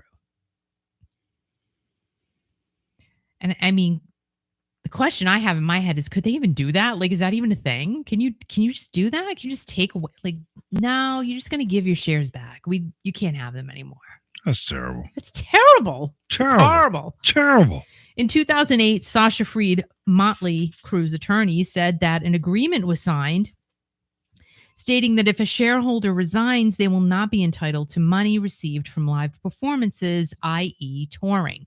So in 2008, they put this whole thing together. Someone leaves the band on their own free will, you're not going to get paid, basically. Allegedly, the Crue offered Mick a package, like a severance package, even though they said that they didn't have to. And there's more to this, yes. There have been lots of tumultuous times between the guys throughout the years, and Mick says that some band members have utilized pre-recorded tracks, and he said that Nikki Sixx gaslighted him, stating that Mick was making mistakes on stage because of his condition. Motley Crue's attorneys responded to Mick's claims, and 7 members of the touring crew from the stadium tour said that Mick's performances were under par and created problems for the entire group.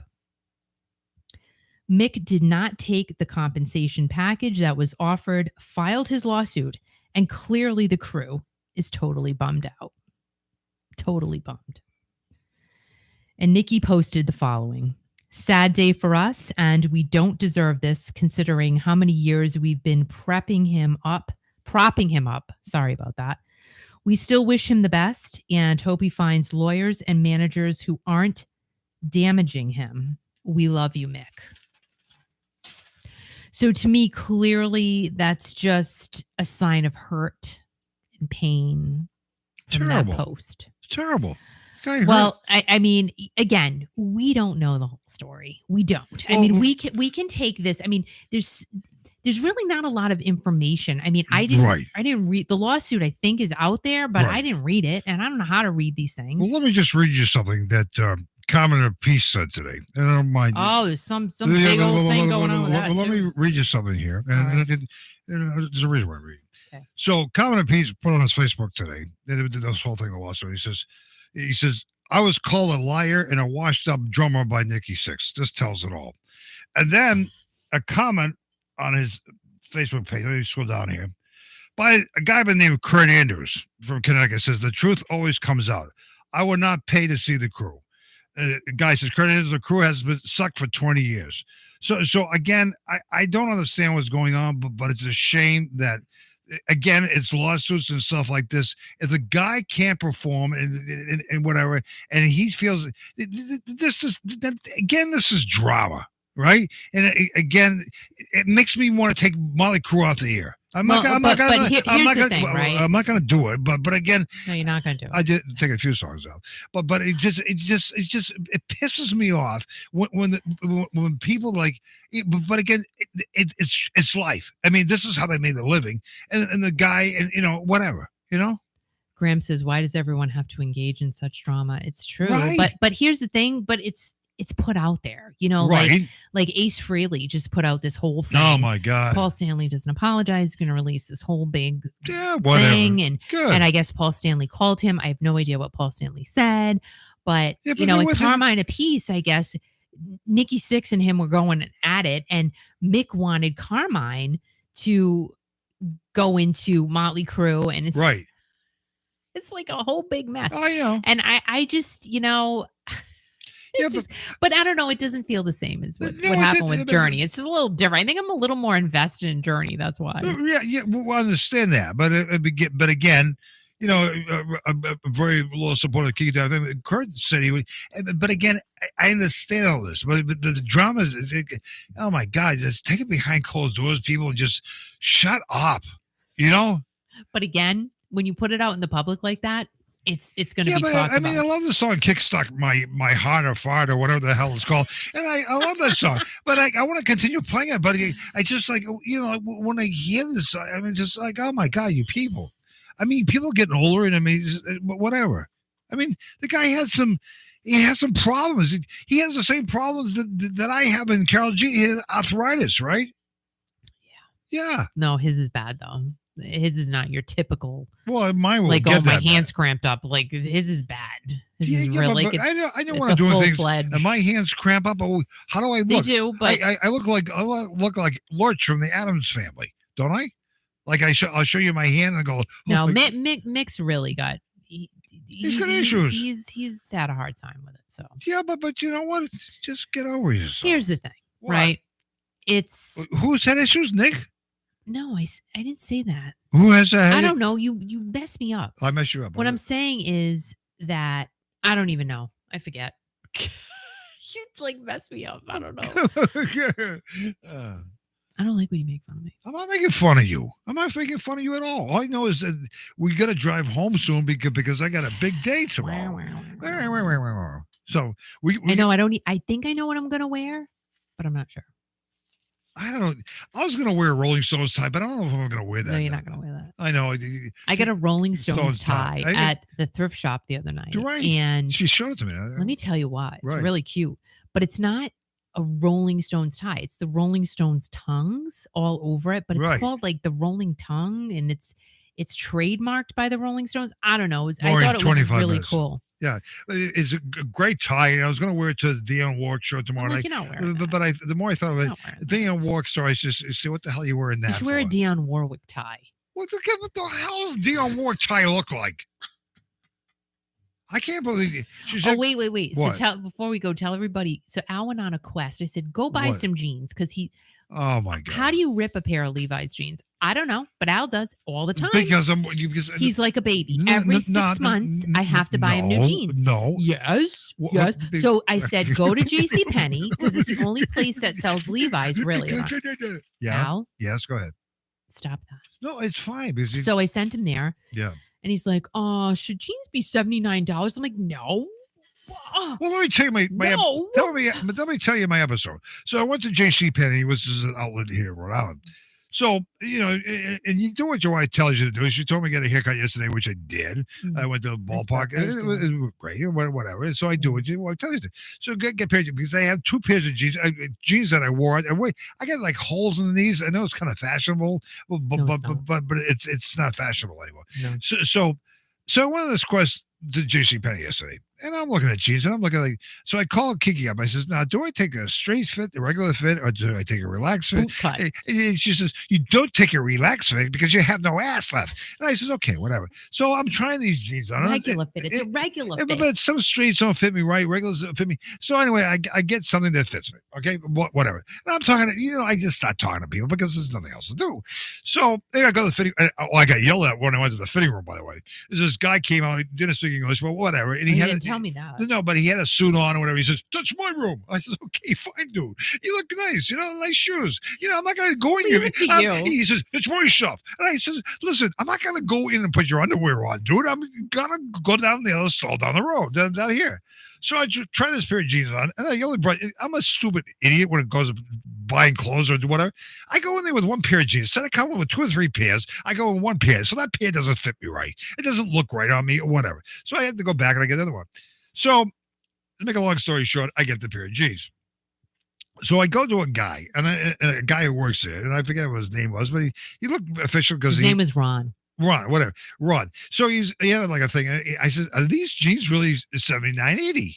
And he says, oh, yeah, I think he's looking at it. Says, no, they're $55.80. Whatever. I said, great. So I'm on my way back, and I talked to a couple other people. He says, well, I get mine at Walmart. I get mine here. I'm not going to Walmart, but I like the Levi the way they fit. So then I go to in line, right? And now the line is a little bit long, but there's 2 women ahead of me. Actually, there's 3 women ahead of me. And there's 1 woman at the counter, and there's 2 women standing in front. They're making the story long, but it's worth listening to. And this one woman shows up behind all this, and she says, is this the line here? This other woman turns around and yells at her. This is 1 line, and you're going to stand back. I'm going like, oh, my God. I just can't believe this. So anyway, this woman's like cashing out. I mean, she doesn't, I don't know what kind of car she's driving, probably nothing, but she's spending like over $400. I'm going like, how the hell can anybody spend over $400? What they did. And then Kiki reminded me that this morning it's Easter, so people buy stuff for their clothes. So anyway, this woman, I said to the woman when it came to my turn, I said, you can go. She said, no, you go ahead. So I go to the register. There'd be $79.80. I says, no. I says, Ron told me. I was there for 45 minutes getting a freaking pair of jeans. 45 minutes. Everybody's like making fun of you so bad. Why? 45 minutes getting a pair like of jeans. Monkeys and no, 45 minutes getting a pair of jeans to cover my underwear so I would look halfway decent, So I go to the thrift shop last night. No, so anyway. Oh my God. So I come home and I tell you didn't pay. So I didn't know I paid for the. So anyway, so Kiki goes to the thrift shop last night and tell your story about the thrift store. So on Thursdays now at the thrift shop, if you're 55 or over, thanks. That's when the only day I like being a senior is when they give a discount. And so you can get the half price tickets. There were 3 colors. Those you get an extra 30% off. So it's like you're getting 80% off. So I pull a pair of Levi's off the rack. They weren't 501s. Those are Al's favorite. There were 511s, but these things are crisp and brand new. I paid like $3.50. Stop it. Stop it. I'm not like you're not paying $79 They're pretty for a good pair too. of jeans. That's They're brand new. Did you wear them? Did you put No, I them haven't on? put them on yet. No, but they're brand new. They're brand spanking new. So Graham says it takes 45 minutes to buy a pair of jeans. And so it takes longer than that to tell. Thanks, Graham. Never We're talking just to you making again. fun of you. That's fine. Fine. Happy Yeah, Easter. JCPenney, like it's the only reason we go there is for Al's Levi's. That's it. And that's Right. twice a year Twice a year. because he rips them. How do you rip Levi's? Twice a year. I don't wash them the whole year, but it's fine. There used to be a guarantee. They usually end up walking by themselves. Just saying. You're welcome, Mel. You're welcome. All right, guys. So we're gonna go. Yeah, we got to I hope you have an amazing. amazing Easter weekend. We Easter. love you guys so much. Thank you for your support. Thank you for being here. We're truly honored to have you here with us on Friday nights. Thank you, thank you, thank you. Hopefully, we make your week a little bit more fun. And if you are not subscribed to the channel, please go ahead, subscribe, hit the like button, share it. And just come back. Just come on back. Yeah, we got some great shows we got coming up. We're going to see Foghat pretty soon, which is going to be great. You're going to see them at Mohegan Sun coming up on May 19th. We get to see Grand Funk Railroad, which we'll be broadcasting from also at Twin River. Yep. And we got some other shows coming up too. So we're looking forward to a very busy concert schedule coming up. And also, we invite you, and hopefully you're listening to Kiki.fm. Kiki says new format. It's kind of like an amplified program of what we've been doing classic rock. It's now the greatest classic hits of 70s, 80s, and 90s, and a splash of 2000s. And we hope everyone is enjoying it on Kiki.fm. And I'm sorry we're not on Tuesday nights anymore, but quite honestly, it allows me to have more time to actually for myself, because I do work as well. I work a regular job, and to be able to give you guys, more stories, I think, on Friday nights. More news, get to hang out a little bit more. Yeah, plus, we got a lot going on with the radio station, which do. we've had to do. And the radio station is very important to us. You are very important to us as well. So I hope you don't mind us being on a Friday. Maybe the winter time we'll be back on two nights. Yeah, you never know. I never know. But we've had a lot going on with the radio station and stuff like that. So we appreciate everybody's support. So if we can hang out with you one night a week, it's better than no nights, right? And you never know. Like sometimes I might just pop on if there's something really super important. Roberta's still up. I can't believe she's still awake. I love it. Oh, Christina, thank you so much. Thank you, Roberta and DG and Candy and Patty and Maureen and Kathy and Scott. And Kelly Bailey are going to be hitting out your business cards tomorrow. Yes. Right. Yes, we already have them ready to go. Right. But guys, thank you so much. Sandra, everybody who is here tonight, we thank you. We're honored that you're here with us when we can be here. So we thank you. Have a wonderful, wonderful Easter weekend. Did I thank Scott yet? I think you did. I think he's sleeping. So remember to be kind to everyone. So important. So important. Just, like I talked about the elementary school tonight, collecting a humongous amount of food for our local food bank. It's like amazing what these kids and teachers and parents have done. So we're so thankful to them. And this is our future. So we are very, very thankful. And we're thankful, like we said, for you guys. Remember to stay strong. And also always remember to always turn up the music and keep rocking. Keep rocking, guys. We love you. Have a great weekend. And hopefully we will see you next Friday. Good night, guys. And love you bunches.